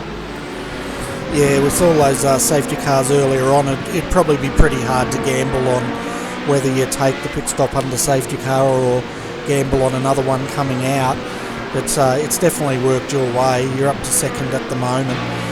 Can you tell the viewers, as far as a driver's perspective, what it's like lapping these cars, and how are the drivers in the other classes behaving? Are they behaving themselves out there? Yeah, look, most of them are fine. You know, you get the occasional one where, whether or not they're paying attention or not, who knows. But everyone's been pretty good so far. Everyone's been holding their lines. I've had maybe 1 or 2 guys decide to change lines as I'm coming up to them, but so far they've been pretty good. But there's been a few guys that sort of haven't been really paying attention. But other than that, you know, it's going pretty good. You just catch the GT3 guys so quick. Yeah, you're coming up to the bus stop and the chicane there, so bus stop in the back oval part doing 300 k's, and you're like, you know, do I go to lap this guy? Do I put him up down, or do I hold out? And there's 20 hours left, so you just sort of back out. But yeah, it'll be interesting come later on when, you know, you're just on the borderline of passing the guy. Like, do you take him, do you not, to gain time? Because you lose about 3 seconds, you get held behind someone there. So yeah, it'll be interesting later on in the race. Yeah, I think that's one of the big disciplinary battles, isn't it? Like at the moment, Josh can see Aaron Lee ahead of him, but he's got to be patient with the GT3 cars, and because tangling with one of those guys can pretty much end your race, can't it? Yeah, definitely. Like any sort of touch on this car could potentially throw out the steering, and you know, any aero damage could be fatal. So we do have the 4 fast toes, but you know, we would like to not use them, to say the least. Just leave them in the bank come tomorrow, just in case we do need them. But yeah, I think it's more mind game, like mental strategies at the moment. Just trying to get your way through it, get to like 2 hours to go, 3 hours to go tomorrow, and then go from there, and then have a sprint race for the final few hours. Just trying to drive too fast now, you know, it's just going to end bad for yourself and potentially other people around you. So yeah, that's right. The first part of this race, probably the first 20 hours of this race, is buying a ticket for the end, as they say at Bathurst, and that's what you guys have been doing, and you're in a great position at the moment. So I'm not sure, I think, did you race this race last year? No, this is the first time we've entered a team in AEC. Okay. We hired, or I guess acquired, 4 drivers over the past season, which was Josh, Joe, Sam and Jake, and they were pretty keen to run AEC, so you know, we thought we'd throw a team in. Unfortunately, Sam Sutton can't be here tonight, but you know, he'll be there next round with Josh and Joe, so yeah, it should be a strong lineup. Yeah, definitely will, and it's definitely showing how strong you guys are tonight, and fantastic. So before I let you go, Dylan, do you want to give a shout out to your sponsors? Yeah, I'll just give a shout out to I guess our sponsors like Pagnian, Tyrula, and our fake sponsor Cask, and also a shout out to Andrew Osaya he's been in a bit of a tough time lately. So best wishes to him and his family, and we'll see him soon. Yeah, give him our best wishes as well if you speak to him. But anyway, thanks Dylan for coming in, and hopefully we'll get to speak to you or your teammates later on as the race progresses. No worries, guys. Have a good broadcast. Thanks, mate. So we've got a few down there waiting for interview, so we'll bring up Scott Connors next and have a chat with him. Yep, sounds good, Benny. So, Yeah, you better stop talking because you're in the commentary box, Mr. Connors. How's your race going tonight? it was going good until I just alt-tabbed back into the simulator. I'm actually trying to find what happened, but I jumped out of the car after my 2 hours stint, I think it was. I had to jump out early because my internet was playing to the storm, so I played it safe and jumped out. And I'm actually not sure what happened. Okay. Because, yeah, Ross Munro's meant to be in the car at the moment, but actually Stenberg's in there, so something's happened along those lines. Yeah, maybe the driver that's meant to be in there couldn't get in the car or something. We've had quite a few drivers lose internet or power or whatever due to the storms that are rolling through Australia, as everything just goes blank on my monitor, but it's back now. But you're running 11th outright at the moment, so that's a pretty good start. Yes, it's probably not where we want to be. Definitely got the pace to be up there in the top 5, but due to I made about 2 or 3 mistakes. Unfortunately, just unforced errors that should have been done, so I'm a bit angry that on myself, but it's all good. It's a 23-hour race, we've got heaps of time, so we'll just stay in and keep fighting away and see what we can get. Yeah, that's right, and the traffic out there, it looks like, is pretty heavy at the moment. I guess it would be when we've got 46 cars circulating around Daytona for this event. Yeah, it's a lot of cars out there. It's bigger than, I think it's probably the biggest field we've had in AC, which is awesome to see. I hate what's going to be like at Bathurst around there, because that's going to be absolutely carnage, having 50 odd cars going around there. But other than that, it's pretty crazy. You just got to keep your wits about you when you're passing GT3 cars, and you just got to stay focused. And it's just got to be awake somehow at 3 o'clock this morning in the graveyard shifts, and somehow don't make any mistakes. Yeah, well, that's the thing, isn't it? Surviving the graveyard shift, and a few of the teams sort of have signed up international drivers, but the Australian-only teams, it makes it a bit difficult at that hour of the night. So what do you do? Drink a lot of coffee? Do you put on loud music? What do you do to stay awake at that hour of the night? Coffee, Red Bull, anything that you can get your hands on. Music, I don't know. I personally would go for music or go for a coffee or something, but you just got to do something really to stay awake, because you have to be there at the end or outside in the morning when you've got your other drivers waking up. And that's what I'm scared of, waking up tomorrow morning and finding our cars in the pit wall or something that just we won't. Hopefully I didn't just jinx it there, but we'll wake up and the car will be still good and we'll bring it home to the finish. Yeah, well, I know that feeling. I know the feeling of waking up in the morning and checking on the cars to see if they're still going, expecting they're not, and feeling quite relieved when you actually see them out there doing their thing. But anyway, Scott, I'm going to hand you over to Adrian here because I know he'd love to have a chat with you. Alright. Yeah, thanks, Benny. Yeah, welcome, Scott. It's good to see you up here. Good to have you guys up here. Like I said earlier, to a lot of the drivers come up here. Always good to have you up here. But yeah, unfortunately, you guys are down there in I think it was 10th last time I checked. I've got to move my screen just before I talk to you. So unfortunately, I can't see where you are. But yeah, you're doing a long stint, I think I heard you say, yeah, tonight? I'll be back in at about, say, 2 hours or so, and I'll do another probably 3 or so hours behind the wheel, and then I'll hit the bed. And then we'll have Jake Burton doing the graveyard shift, thank God, because I'd rather him doing it than me, where I'll be in nice warm in bed. So that'll be good, and then I don't even know what's happening in the morning. We'll work something out, and we're really planned, really.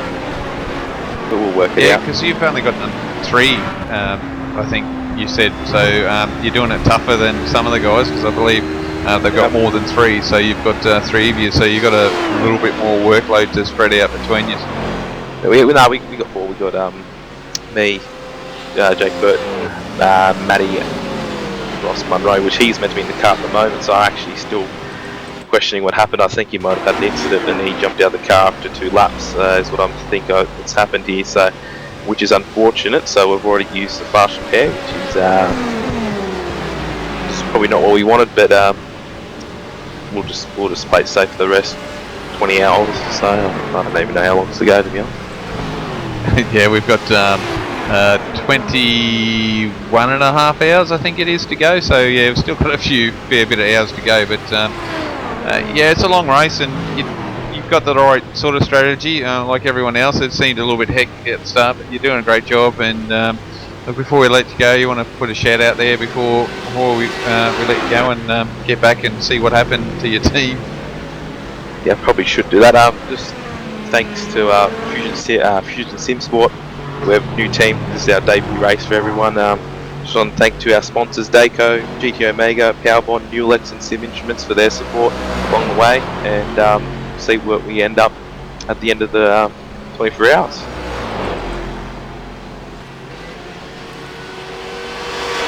Fantastic. Well, thanks for popping in, Scott, and best of luck for the rest of the night. And hopefully the storms will roll on by and you guys won't get affected by them. You too. Thanks for putting on the hours and sitting behind your screens and commentating for us. It's always good to get it out there and for the viewers see what's happening. Yeah, we've only got another 27 minutes to go tonight, and then we'll be back at 10 a.m. in the morning. Oh, you just got it easy. Yeah, that's right. Okay, a bit of an update for the viewers out there. We saw the contact between the 334 Tryhards GT3 and the 367 Blackadder Motorsport entry. Race controls looked at that. They've given the 334 rough drive-through penalty for avoidable contact. Their sister car, the 332 Tryhards GT3, has also been issued a drive-through penalty for avoidable contact with car number 331. So Tryhards guys are had a couple of penalties to serve while we were doing those interviews. Yeah, that's definitely a bit hard on those guys at the moment, but anyway, we'll see how they go. They've got a long race, what we said, and we've got one more person down there, Bernie, that we can interview, and there'll be Brenton sitting down there waiting for us. Yeah, we'll definitely bring Brenton up now. He's part of the Evolution Racing Australia team, and those guys are very strong tonight. Hi Brenton, welcome to RRTV, and sorry to keep you waiting so long. It's looking like the ERA guys are pretty strong out there tonight. Yeah, g'day Bernie, g'day Adrian. Great job on the broadcast as always. Yeah, looking alright. Early days though, let's be honest. It's a long way to go. We had the 226 car that I'm involved in had early mishap in that Marcelo Rivera, who was running 4th in class behind his teammate Simon. So we're running a pretty strong 3-4. It disconnected, so we lost 2 laps just with a disconnect, which drives you a bit nuts, doesn't it, when you don't have any damage to the car, but yeah, it's long way to go there, and I think the 126 is comfortable in 3rd place, and the advantage with that car there, or that team there, that's a team that runs pretty deep in the 126. I was actually just having a chat off the broadcast there with Dylan Sharman, the TTL guys. They've also a team that runs really deep as well, so they should be strong for the 24 hours. Yeah, it's a really good showing at the moment with the 126, and we're actually following Marcelo when he got that disconnect, which was quite a shame because he was looking very strong at the time. But 21 and a half hours to go. We'll see what he can do. Your other car, though, that's still doing very well in Class B. Simon does a great job. He drives the Australian GT Championship, and this is a guy. I'm not sure if you had the chance, and many people who look at the iRacing Down Under Facebook page will see the development of Simon's rig and Simon's setup, and he's got an awesome rig. And this is a guy who was a GT Academy driver, so straight away, you know, like as soon as you see they've done GT Academy, they seem to make that extra commitment, if you know what I mean. And he might not have been fast straight away out of the blocks, but he is the most improved driver in our team by a light year. So he does an awesome job, and to be fair, and I got to give him a mention, he does a great job helping me run this team. So I'll say it now, thanks to Simon. Yeah, he's definitely a talent, that's for sure. We've been covering him in the Australian GT3 Championship, and he's definitely made his mark in that GT3 car, and he's definitely doing it again tonight. So he's a fantastic talent to have in your team, and it's interesting to hear that he's part of the GT Academy, because I wasn't aware of that. But you can definitely see the pedigree coming through with the way he handles that car and the professionalism he uses to approach these events. Yeah, and he got a family as well, small kids as well, so you know, he's going to be capable of running a little bit of night shift. And we had a bit of a coup in the last few days. We just thought we needed that extra driver with the 228 car, so got in touch with a few people I know, and we're actually able to pick up Cam Stark, who from Apex Racing, who does the Indy 500 winner from last year, and he does a great job in these cars as well. So he'll be running fairly long. I think that's their plan in the during the night shift. So expecting good things there, and also 226, a regular ERA driver now, Nigel Marnie. It's probably, I've been super impressed with how Marcelo is driven, but I think Nigel may have him covered for speed. So during the night when well, I don't know what you're doing, Bernie, but I'll be in bed asleep. Hopefully by the time the morning comes and we wake up, the 226 car will be in a bit better position than 26. Yeah, he's just shadowing his teammate at the moment. You can see Marcelo tucked up there behind Simon, and no doubt because they're both doing really competitive lap times, he's just using Simon as a bit of a what do you call it, tow or whatever. Yeah, he's only got a few laps to go before he pits. I wouldn't be surprised if he pits almost this lap. To be honest with you, what we're trying to do here, and see Adrian's disappeared for a sec there, Bernie. What we're trying to do here is actually trying to run these guys as different teams. So the 228 car and the 226 do have different setups this race. It was all about personal feel. So yeah, we nominated our lead drivers for each car, so and who's to do with most hours. So we kind of worked around who would, you know, what setup they would prefer, and they went in slightly different directions. I don't tell you what they were, but it is fairly significant. But by saying that, the car's running fairly similar lap times now, and like I said, Simon's up to 14th overall. Oh, he's leading the class, so that's pretty good. I didn't even know until just then. Well, there you go. That's awesome. And I think he's got. I'm not sure if he's swapping over to Anthony Manzarella next. I don't know what their roster is, or Jake Blackwell. So hopefully they'll keep going, consistent fast laps, and just most importantly keeping it clean. And neither of the teams, or none of our three cars that have used as pre-tow yet at all, which is significant because they're going to be used probably at one stage or another. Oh, definitely, and it's good to have those in the bank.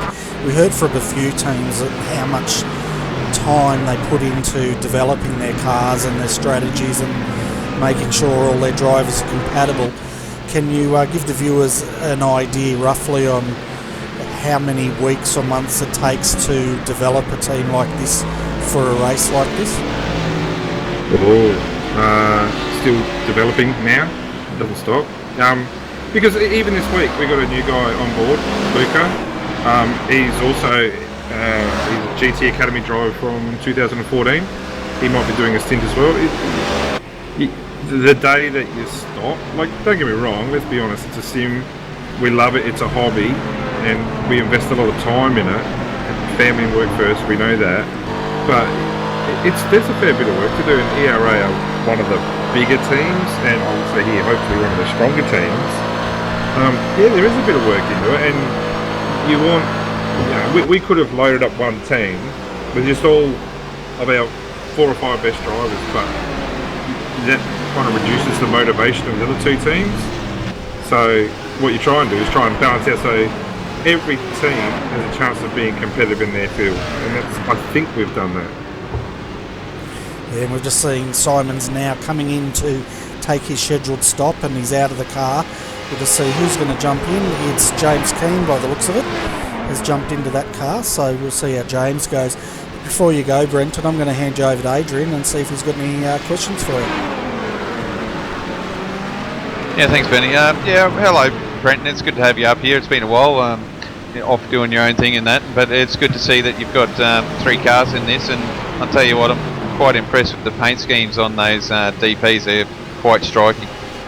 Yeah, that's Jake Blackwell at Night Rider Designs does a really, really good job on those. And we had our, especially with our V8s, that's our main program, I guess, although that's changing focus for ERA this year. So, we're going to be very, very concentrated on the Blancpain Endurance Series, which we've got one team in the Pro Series, which we're really, really looking forward to. Our V8s were a bit all over the shop, with Maverick and Demidov and now Auto Loan Centre. So we're trying to, as time goes on, we're going to try and get our cars to start looking the same, if you know what I mean, so that when people see it, without looking at the writing, they're going, okay, well, that's an ERA car. So that's kind of where we're aiming at, to try and stick to that branding and that colour. So we still haven't lost our sponsors, but we're going to throw all 3 sponsors onto a car to make it more striking, I guess. And we've got other sponsors, hopefully, touch wood, hopefully lining up as well, and we're going to be doing exactly the same for them. Yeah, no, it's always good, isn't it? It just goes to show where what's happened with this e-sport of ours, that the sponsorships and how far it's come along. I believe, I think you were one of the first teams to actually get sponsorship on board on the cars, and it's just progressed from there, which is really good for this sport, isn't it? It is. Look, I'll be honest with you, as much as I spend time on this and more the team, more than the driving side of things, but esports is huge. Like, there was a bit of a couple of weeks last year where Sammy Compton and I looked right into it, and the crowds that they get, also the views that they get on esports, some of them, and I'm not into the shoot 'em up games and the League of Legends like my son's playing at the moment, but they're bigger than what watches the National Ice Hockey League. You know what I mean? That's ridiculous. And there's exciting things, hopefully, coming this season for the V8s. Hopefully, touch wood, not going to give too much away, but some people know, which hopefully will take the Australian iRacing community to the little bit next level. It's little steps, but there's some big opportunities here for sponsors to get on board, not just with ERA, but you got other teams. You got the All-Star Motorsports team, Redback Racing, TTL. You got Synergy Sim Racing, One Performance, Tryhards, Blackadder. I'm picking through. Angry Birds. All these guys have the opportunity, through local business, or if they look at the bigger picture, to get some sponsors, and that's what they should be trying to do, if that's what they want to do. Oh yeah, that's for sure. I mean, and realistically, any sponsor to come on board into this sport is. If you look at the outlay, it's going to be probably 10 times, if not 20 times less than if they try to get into a motorsport team. These guys aren't asking a lot. They're only asking to cover a few small costs, and it's not a very expensive sport.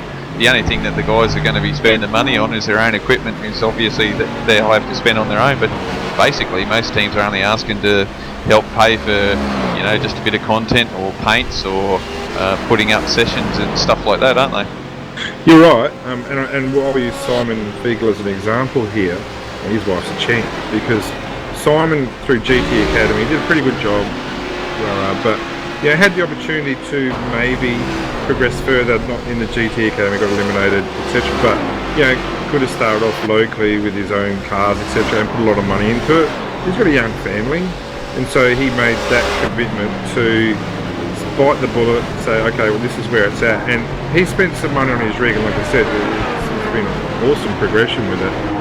But he's, I don't want to sound bad for him, but he's accepted where he's at the moment. What he does later on in life is up to him, no doubt. But with young kids, he stays at home, he does something that he absolutely loves. And with ERA, we get enough sponsorship now that, and we got enough drivers that if something new comes out, like next build, the Audi comes out and the Merc comes out, I think, well, the sponsors will pay for their content. You know what I mean? When you've got enough drivers, it gets out to be a lot of money. But yeah, these guys now don't have to buy anything, which is where we're at. But don't get me wrong, we're after some more sponsors because eventually we want to help out with series like the winner of the Scott series, for example. They get a congratulations, and it's an awesome run series by V8's Online, and I'll never say a bad word about it. But you don't win anything, you know what I mean? And you got to do it for enjoyment first and foremost. But the day's going to come where people are going to be racing for serious money, and that's what's happening with the Pro Endurance Championship, the Broncos. I think those guys are racing for 30 grand. You know what I mean? So there's opportunities out there for all the teams for sure. Yeah, you're right there, Brenton. It's good to see, and look, if sponsors get on board now, you know, they'll probably reap benefits, and you know, like happening here, you know, we're going live and we're getting up to 130 odd views tonight at one stage. So to get your sponsors on television and out there, I mean, it's happening, and it's a cheap way of doing it. Exactly right, and you know, and once you get it started and you set your rig up and you paid your yearly, whatever you call it, yearly subscription, there's nothing else to spend on, really, is there? You know what I mean? And there's certainly more expensive pastimes for sure. Yeah, you're right there, and I think that's why we see a lot of go-karters and that in here, because it's a hell of a lot cheaper than an out go-karting every other night. But yeah, it's definitely decent, and this is what we're trying to get these sponsors on board and help this sport. You know, even for Bernie to put on a broadcast, it costs him money, and to try and get a sponsor to cover his costs is, you know, makes it a lot easier for him. So and that's, you know, if they can get in there, you know, it'll just help everyone out. But like, we've got Selby on board sponsoring the AEC, and super thanks to Selby, and I hope someone from there is watching, because every single driver, right, and every single team, I can guarantee you, are thankful that someone, a company like Selby, are on board helping us out. And yourself, Adrian, and obviously Bernie as well, you guys do an awesome job, because without broadcasts through Redback Racing and now iRacing Live, what's the point? No one sees it, you know what I mean? And we've had someone do up a really, really good marketing spreadsheet, a sponsorship proposal, which we send out to our potential sponsors, and not one person's come back with a bad thing to say about it. They all say positive things. Whether they sponsor us or not, these things happen. But yeah, we can say that, you know, the cars 226, 228 and 126 will be broadcast around the world on this. You know what I mean? And it's a big, big thing. Yeah, it certainly is, and look, once again, I can't reiterate how much it does mean to us to get sponsors, but I think we might have to keep might stop this interview now, Brent. Yeah, we've got a couple more guys down there. Once again, it's always good having up here, Brent. You always definitely put across a view that other people may not see, and it's good having you up here. Very professional, and it's great to have you up here, and the teams as well. So it's good insight. You know, just great having you up here, mate. Oh, Adrian and Bernie, it's great to be, and you guys do an awesome job, and you can see the improvement week to week. Bernie, you need an asthma spray though, maybe wheezing when you take a breath, but you guys do an awesome job down here to be congratulated. It's a long stint. If you need any help, send us a message. We'll jump in and give you a hand. Yeah, definitely, mate. It's, you know, I think me and you are on the same page. We're trying to get the C sport growing and get the money behind it a bit, and get it into the mainstream a bit more, because we can see the potential of this sport and getting it out there. But before we let you go, I'm going to get you to give your sponsors a bit of a shout out.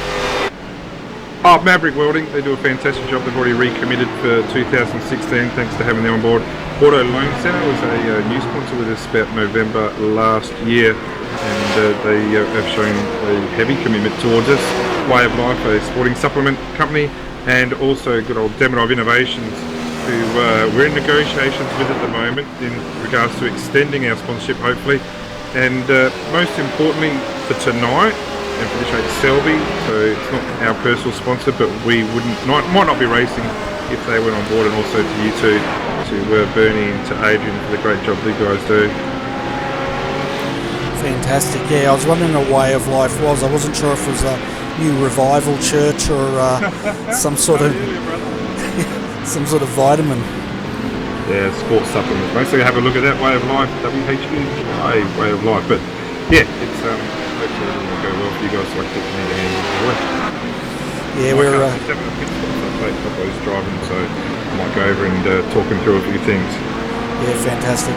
I'm suffering with my frame rates at the moment, which is probably either the storm or my daughter streaming something in a room. But fortunately, we're nearly at the end of tonight's broadcast. But anyway, Brenton, thanks for popping in. It's always a pleasure, mate, and best of luck for the rest of the race. Good on you, boys. Thanks, hey. Good luck to all. That was Brenton O'Brien for Evolution Racing Australia, one of the big personalities in our sport here in Australia. He also does commentary for Racebot TV, so it's good to see him out here having a bit of a run tonight. Yeah, certainly is, Benny, and sorry about the long interview there, but it's just one of those people that you can't just let go at an instant. Always good to get the information and opinions on what's going on at the moment, and it's really good to have that sort of insight in it, Ben. Oh, it certainly is, and it's good to get that insight from someone who manages a team, exactly what goes in, how they're trying to get backing, and what that sponsorship pays for, which is important. And you know, there's a lot of racing drivers out here. There's a lot of guys that race in the real world and race in this simulation as well, and yeah, it's a lot of fun. But I tell you what, we are having a few issues here tonight, but we're getting through them. In 7 minutes, folks, on iRacing Live, our coverage with you will end, but I'm not sure how much longer we'll go tonight, but if we do continue, you can find us on youtube.com/RRTV Live, I think it is. youtube.com/RRTV Live. So anyway, we'll see how much longer we're going to go. We've got a bit of a queue down there for interviews, though. Yeah, it looks like the time for interviews. We've been running through 4 or 5 interviews already, but we can keep going. See how far we go, I suppose, Bernie. Okay, before we do though, let's give the viewers a bit of an update on where the top 5 in each class are. So Class A currently being led by Aaron Lee, Redback Racing, as he comes in to do his scheduled stop now. No doubt he's going to jump out of that car. He's already double stinted. We've also got Josh Rogers. He's coming in right behind him to also pit, which will bring Benjamin Smith for Evolution Racing Australia. It looks like he's not going to pit. He will take the lead of Class A. Further down we have Trent Thomas. Trent is running 4th in Class A at the moment, and then rounding out our top 5 is Ben Darley for Nutters Motorsport Orange. Looking at Class B at this stage, we have, oh look who's leading the race for Class B. It looks like Mr. Ballinger, Carnet TDR, is leading that class at this stage, the car 227. He's got Josh Burden for JFF Racing GT Omega in 2nd place Class B, followed by James Keane in Evolution Racing Australia. The 228 as he goes through. Tell you what, that was close. He's just lapping the 231, trying to, as they go into the bus stop, and he makes a clean pass. Michael Schreier in the Synergy Sim Racing Boost Juice entry is running a 4th in Class B, and then rounding out our top 5 is Sven Kamats for Blackadder Motorsport, 5th in Class B. One guy I will give a shout out to though is Marty Carroll here in the 222 running 6th in Class B. Marty's been a bit ill lately, so it's great to see him back out there and having a good run tonight. Looking further down, Class C at the moment, it looks like Mad Cow's leading that class. James Stevenson's still behind the wheel in the 333 entry. So that's a strong showing there. Braith Morrow 2nd in the 367 Blackadder Motorsports BMW Z4, followed by his teammate Joseph Cardamone. Now, Class C is getting spread out a bit, but they're all, the top two are 1 lap above everyone else. So Joseph's running 4th. Marty Atkins just ahead of him is running in 3rd in that class. These guys are battling for position at the moment, and it looks like Marty's just let Joseph Cardamone through. And then 5th in Class C is Alex Pole for Delta Sim Sport. So that's a bit of a wrap up of the 3 classes out there, folks. Yes, it's got a long list. It's good to see though, Bernie. I don't think we've got too many retirements even. I think nearly everyone's back on track, are they?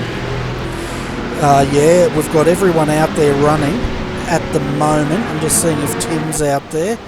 Tim's in the pits, but yeah, every single car now is back running. We did have a few that we thought were in trouble.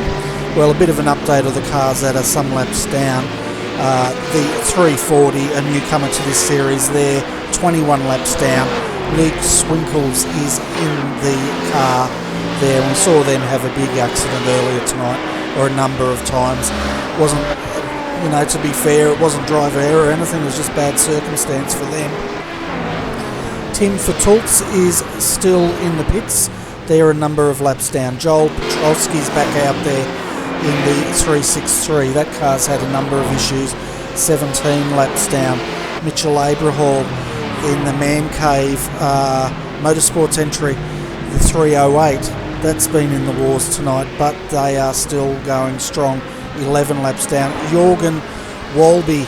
We saw this car get a bit of a penalty earlier on, but as he just laps the 363, but they're running 10 laps down at the stage, so a few stragglers there, but they're all doing well.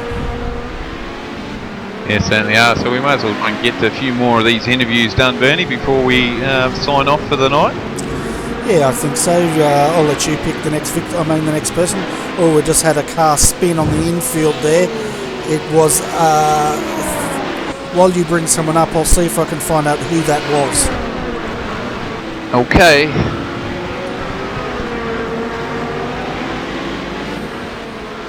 Alright, so we've got our next interviewee here at the moment, and that's Brett Woods. Welcome to the booth, Brett. Been sitting in the green room for a while. How's the race going for you guys at the moment? Yeah, thank you guys. Thank you RRTV for having us up. Yeah, it's a slow but steady start, and good at making some good clean progress, and just trying to move up the field bit by bit. Yeah, so it was a little bit of a hectic start from the start, for the start. Oh God, I'm going again. It must be getting late, because I'm repeating myself 50 times, but it was a little bit of a hectic start to the race, and it seemed to settle down now. It's all going well, and you guys are starting to get into a nice rhythm. Yeah, we found once that the group of safety cars had passed, we were able to settle into a rhythm. Unfortunately, we got tagged by one of our sister cars, 332, which just turned us around, and just a few scuffs on the paintwork, but we're still moving along nicely. Yeah, it's one of those things. Getting hit by your teammates is not really pleasant. Obviously, there's some not nice words to a point, but something that you guys will have to think about for next race. And I believe we're at Bathurst, so that's going to be a little bit harder track to make sure that nothing goes on at that one. Yeah, that is a true test of driver endurance at Bathurst, and so yeah, we'll need to turn out to look after team orders a little bit there. Yeah, it's good to see you've got a few cars in here as well, haven't you? So you've got the 3 GT3 cars, and I think you've got a HPD as well. Yeah, we do, and they've had a bit of unfortunate start to the event as well. The guy who loaded the car into the session accidentally put the wrong setup in. Had some dramas. Ooh, that's not a good start for the race. I see. I'm not sure if it's me, but it looks like your car's in the pits at the moment. Yeah, it looks like we're just taking a fast repair there, just straightening out some bodywork. Maybe it was affecting some steering as well. Yeah, cool. He's off on the way and going again. So, yourself, Brett, you were in earlier. I think you're in the start of the race. I'm just trying to remember. It's been a couple of hours and it's getting late. But you guys have started, and what's the plans for you tonight? You doing the graveyard shift, or are you going to bed soon? Yeah, I'm just having a look at the schedule now, and we have been picking up some brothers from the good old US of A to try and do some of those early morning hours that would be for us Aussies. And unfortunately, he has got a ticket to go to Daytona this weekend, so he's had to pull out.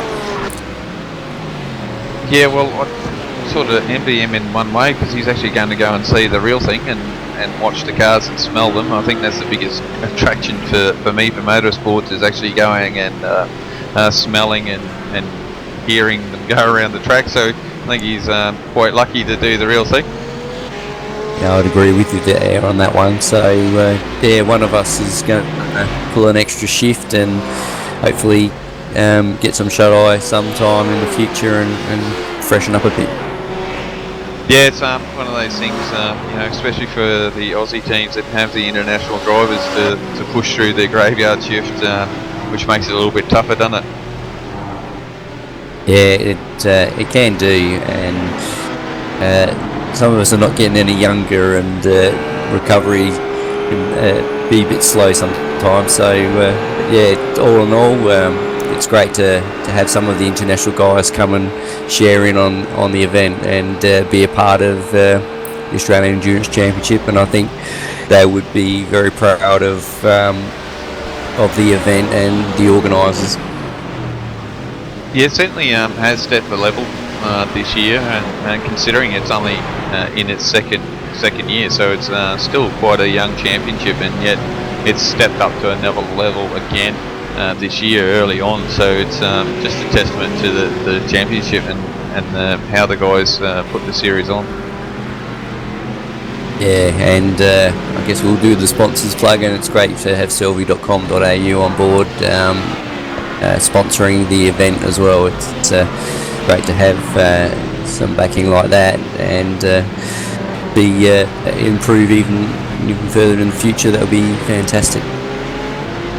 Oh yeah, for sure. I mean, we had a big conversation with Brent about sponsorship before, so we're not going to get into it too much again, because we've already had that. I'm sure the viewers are getting a bit bored of that, but no, it's always good to have it, and it definitely brings a next level to our sport. So good to have. But how's the rough handling? We know that with this update, it probably wasn't given as much love. So how's the rough handling at the moment tonight? Yeah, we are going well. It was pretty balanced over the fuel run, and that was the main key, is to try and keep it as consistent as possible. Maybe not the fastest on a one-lapper, but to sort of get into that rhythm. You feel like you're just continuing as if you started off with a full fuel tank, and so we're lucky to have Brad Wooten bring us this season for a few races, and so we're looking forward to him shaking the car down as well.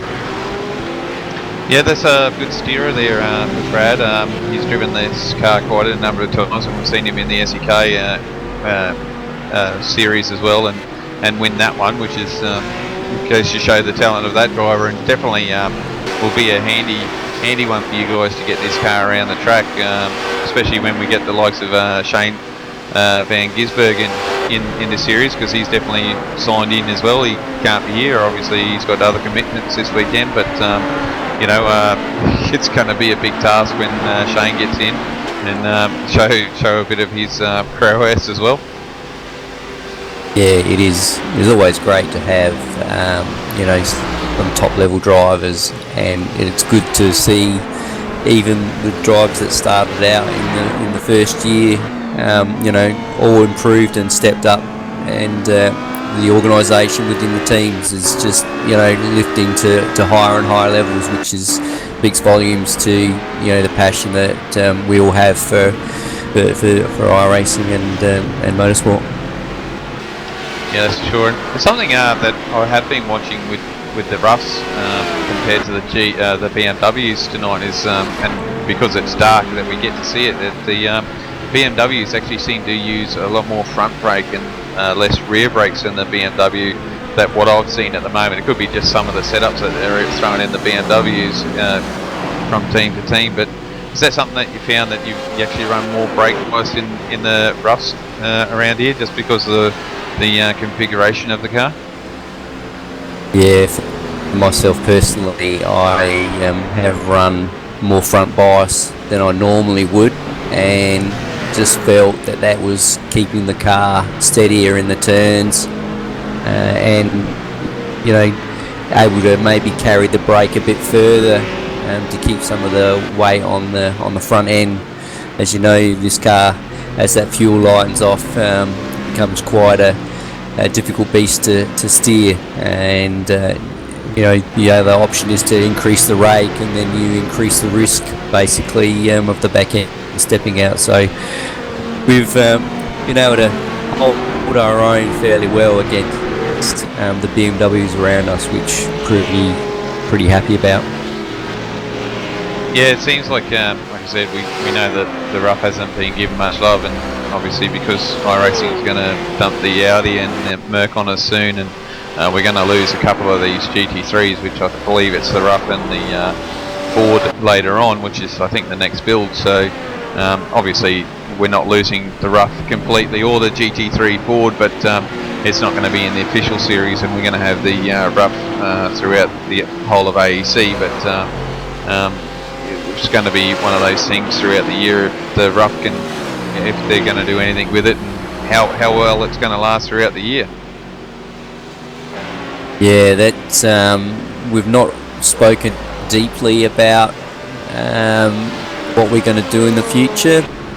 We probably looks like we're going to jump into the new car, only because that will be maintained within iRacing, and therefore we probably got no complaints to make about parity. We're going to move ahead and hopefully learn a new car and sort of take off where we left off with the rough. Yeah, because last year we had the vet come in, the new DP, and it was slotted into the Australian Endurance Championship because I think it was a better vehicle compared to the old DP we were watching throughout the broadcast over the year. That and we did see the big improvement, and we can see it here at Daytona. It's almost on par with the HPD, but the corner speed for the HPD and the braking that it can pull off that's what makes it a bit quicker around here. But it's good to see, and hopefully with the new cars it might make it a bit more interesting. Yeah, that's correct, Adrian, and I put my hand up to drive the Corvette in the Road Warriors last weekend, and I gotta say I had a real fun time driving that. I'm certainly not the quickest in that car, but I was just pleasantly surprised at how well it behaved once we got a good setup going, and it certainly is a better car to drive than the O'Reilly, it's got a good position here in the AEC. Yeah, great, and I'm going to hand you over to Bernie now because I've ran out of questions to ask you. But Brett, have a great race. You were doing a pretty good job there. Just a few little minor things that were going on, but look, the car looks pretty good at the moment. It's hopefully it holds together for the next what are we at, less than 21 hours to go. So enjoy the racing. Hopefully we'll see you back here in the booth. We're back in here early morning, and then again to finish the race off, but hopefully we can get you back up here at some stage. Yeah, love to join you again. Thanks, Adrian. Yeah, Brett, fantastic effort tonight by Motorless Motorsport. Looks like you guys have 3 cars out there tonight, is that right? Yeah, we do, Bernie, and it's we've certainly grown over the so-called winter for motor racing, and we've got some new fresh blood in that are, I've got to say, pretty quick at the wheel, and are looking forward to the AC season. Yeah, we can see Jorgen behind the wheel of the 334 at the moment. Is he located in Australia, or is he from international, I guess you could say? Yeah, that's a good question, Bernie. He must be a very, very new guy to the team, and not actually know much about him at all. And I would suspect he's an international, and again, to try and cover those hours, allow us Aussies to get some sleep. Yeah, and we've asked a few of the other teams from other classes how much effort it takes to get a car prepared for one of these, as we just saw the 334 into the wall hard. That's not what we want to see, but he's got it going, fortunately, but that's a lot of damage on that car. And we've got safety car out, so we'll wait and see what that's about. But safety car's out, folks. Anyway, how much effort does it take a team in GT3 to get these cars prepared for a race like this? Yeah, we spent a good couple of weeks preparing a setup. I've got to say, I've put my hand up to do most of the setup work, and it was some solid laps, just making sure the car was balanced over the full run, and it was looking after its tyres, was good performing in the critical corners around Daytona. And I think if you've got a fast car through the bus stop and strong under turn 1, you've got a good chance of staying the course, so to speak. Yeah, fantastic. Well, before we let you go, Brett, do you want to give a shout out to any of your sponsors that have helped you get these 3 really nicely presented cars here tonight? Yeah, we certainly do. To motorlessmotorsport.com for certainly helping the team out with just the little bits and pieces, and the guys behind that have really encouraged us, and it's great to have them on board. And we've got a team painter on board, and he does a fantastic job as I guess team manager and looking after. We've got 4 or 5, maybe 6, 7 teams going to be entering this year, so he's doing a great job keeping us all in line too.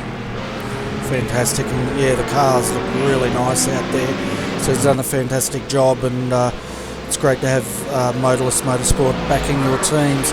Just having a look at the moment, there's race controls entering, but something on the telemetry. But before we get into that, folks, I'd like to thank Brett Woods. It's been a pleasure talking to you tonight, and feel free to pop in later on in the race to let us know how you guys are faring.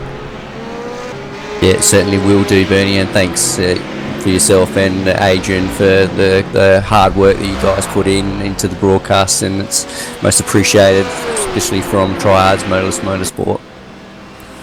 Yeah, no worries. It's always a pleasure broadcasting these. Anyway, thanks for popping in, Brett, and best of luck for the rest of the night. Thank you, guys. Okay, folks, as I said during that interview, the safety car's been called out. 115 Nutters Motorsport Orange called for a safety car because they got lodged in tyres and they could not get that car out. I'm just having a look now at who's behind the wheel of that car, and I'm going to try and bring you that replay. There's been a bit of an incident too behind the safety car, I just heard in the background. probably missed that one, Bernie. I just heard the bang.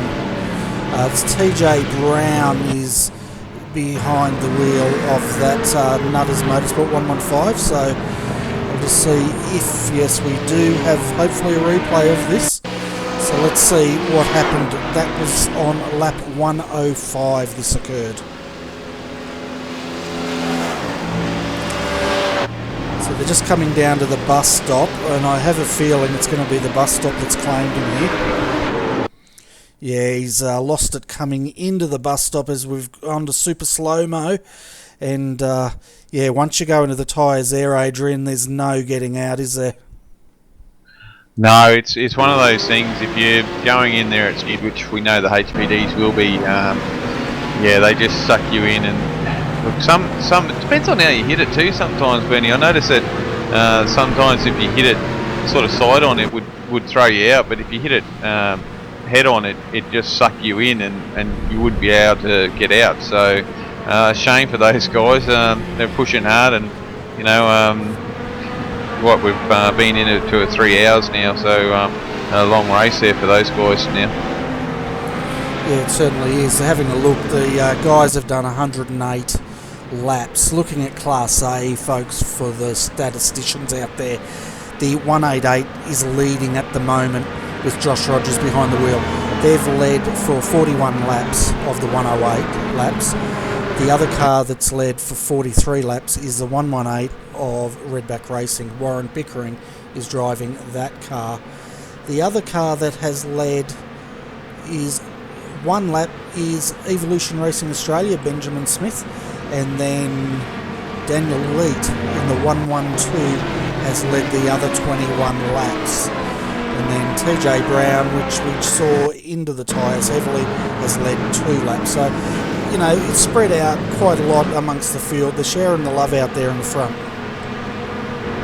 Yeah, certainly are, and that's coming down to strategy too, Benny. You know, earlier on, you know, we've seen the guys go in early for a pit stop and that, and you know, depending on when the safety car comes out, whether they go and do an early pit stop or not. So that's obviously getting spread around as well. So no, it's good. It's interesting. It's definitely going to make for interesting watching when we get back later on tomorrow morning, and then obviously again to cap off the rest of the race. So and that's when we're going to see a lot of excitement, because I have a funny feeling that we're going to see a lot of cars still out here come lap 24. Or 24 hours. Hour 24. Yeah, it's getting a bit late, isn't it? We're under safety car, folks, because of the incident with the 115. The safety car's about to come in. We're going to jump on board with Matt Barron for a lap in the HPD. He's down in 27th at the moment. And crank up the sound, enjoy the experience, and just see how hectic a restart is in a HPD buried in the field.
that was a pretty hectic lap around there, Adrian, as we rode with Matty Barron there for Daytona Motorsports.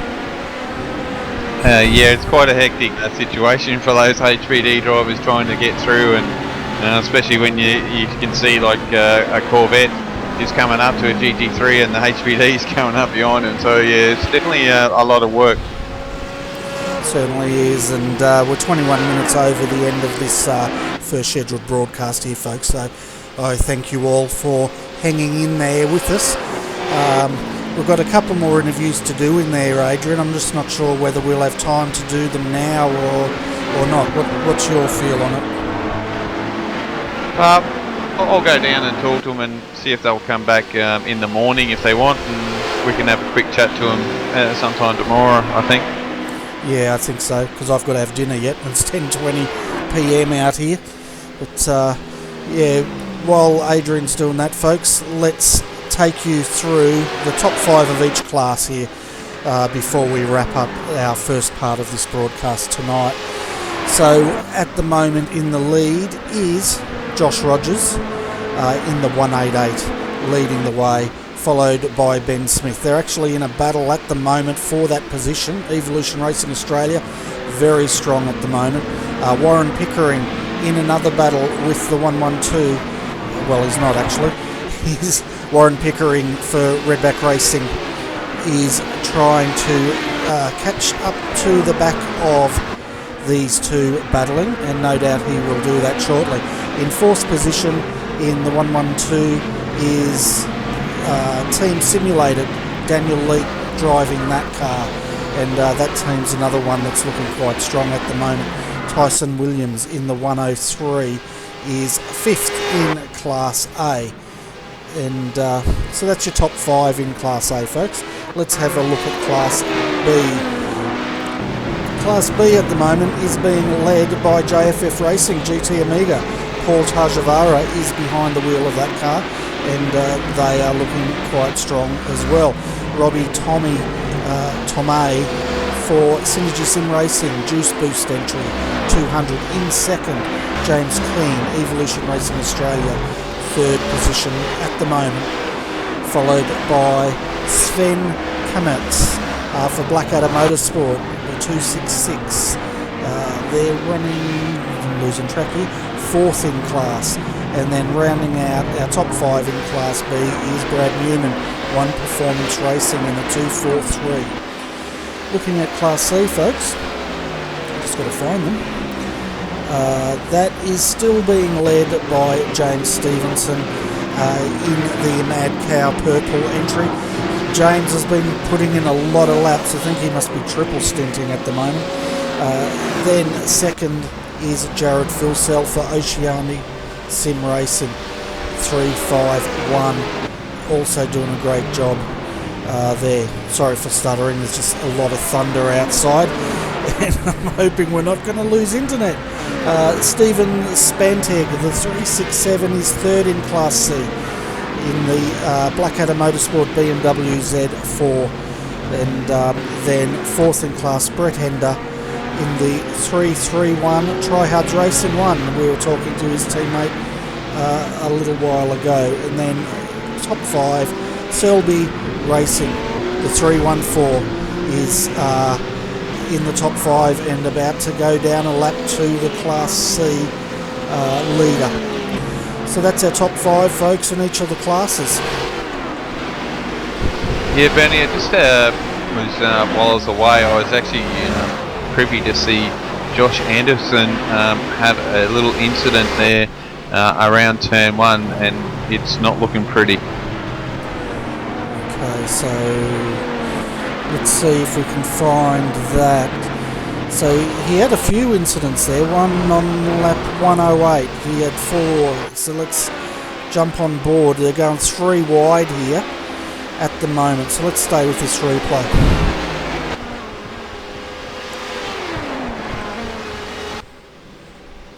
And of course I lose connection just when we're getting to the interesting bit, folks. Isn't it always the way? It certainly is, Bernie. It's one of those things I can't even see him on my telemetry, which is starting to annoy me myself. Yeah, we've got a picture of his car without the nose.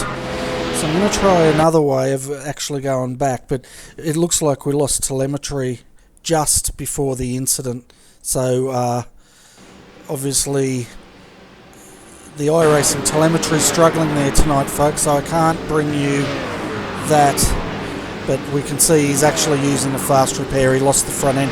Can you tell the viewers what happened there, Adrian?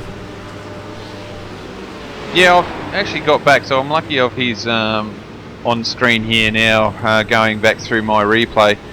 Coming into turn 1, Bernie, it can catch you out if you're sort of not set up properly coming through here, because you are transitioning from the slightly banked part of the track down to a flat position, coming in at speed, coming in, slowing down, doing 160, getting into turn 1. He's fairly wide here, which generally isn't too bad, but I think as he goes around, the back end comes on him.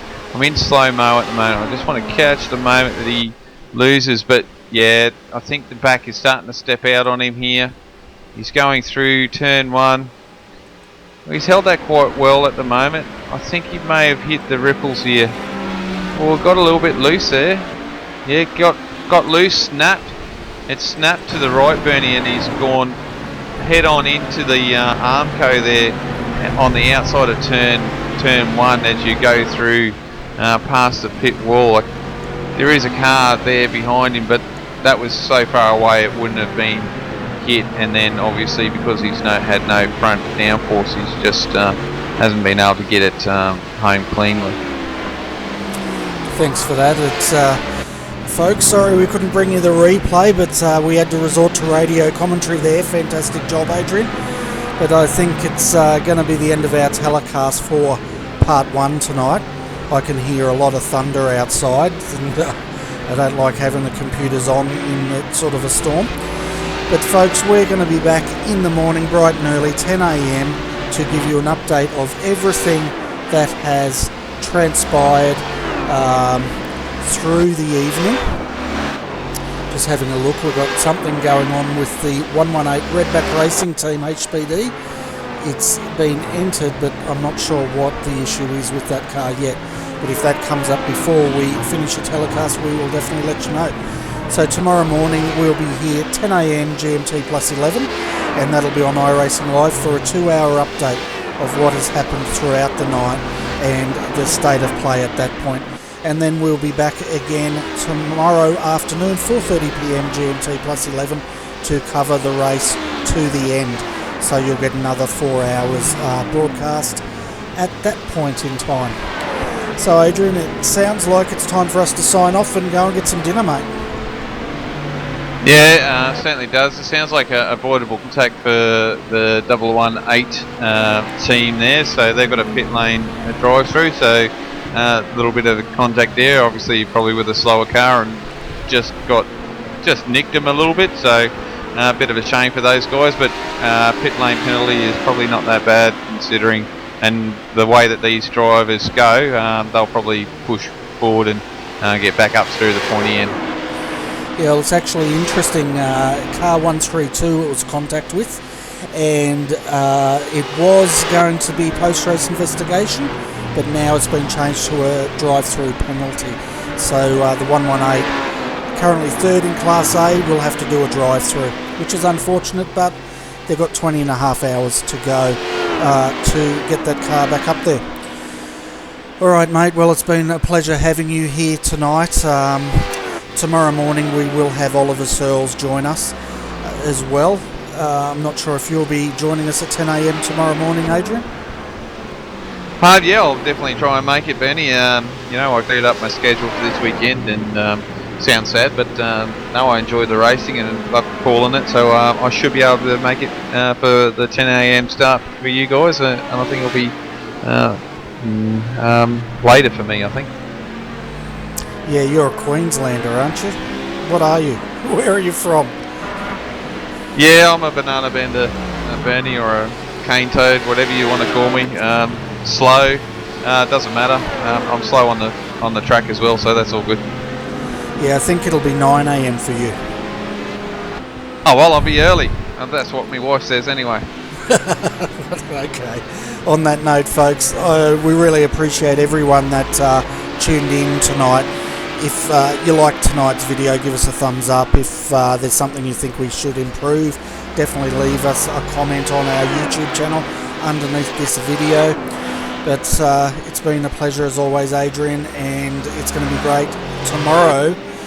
So on behalf of Adrian Jarvis, folks, I'm Bernie Weemers, and thanks for tuning into RRTV and the first part of the Australian Endurance Championship for 2016. Good night.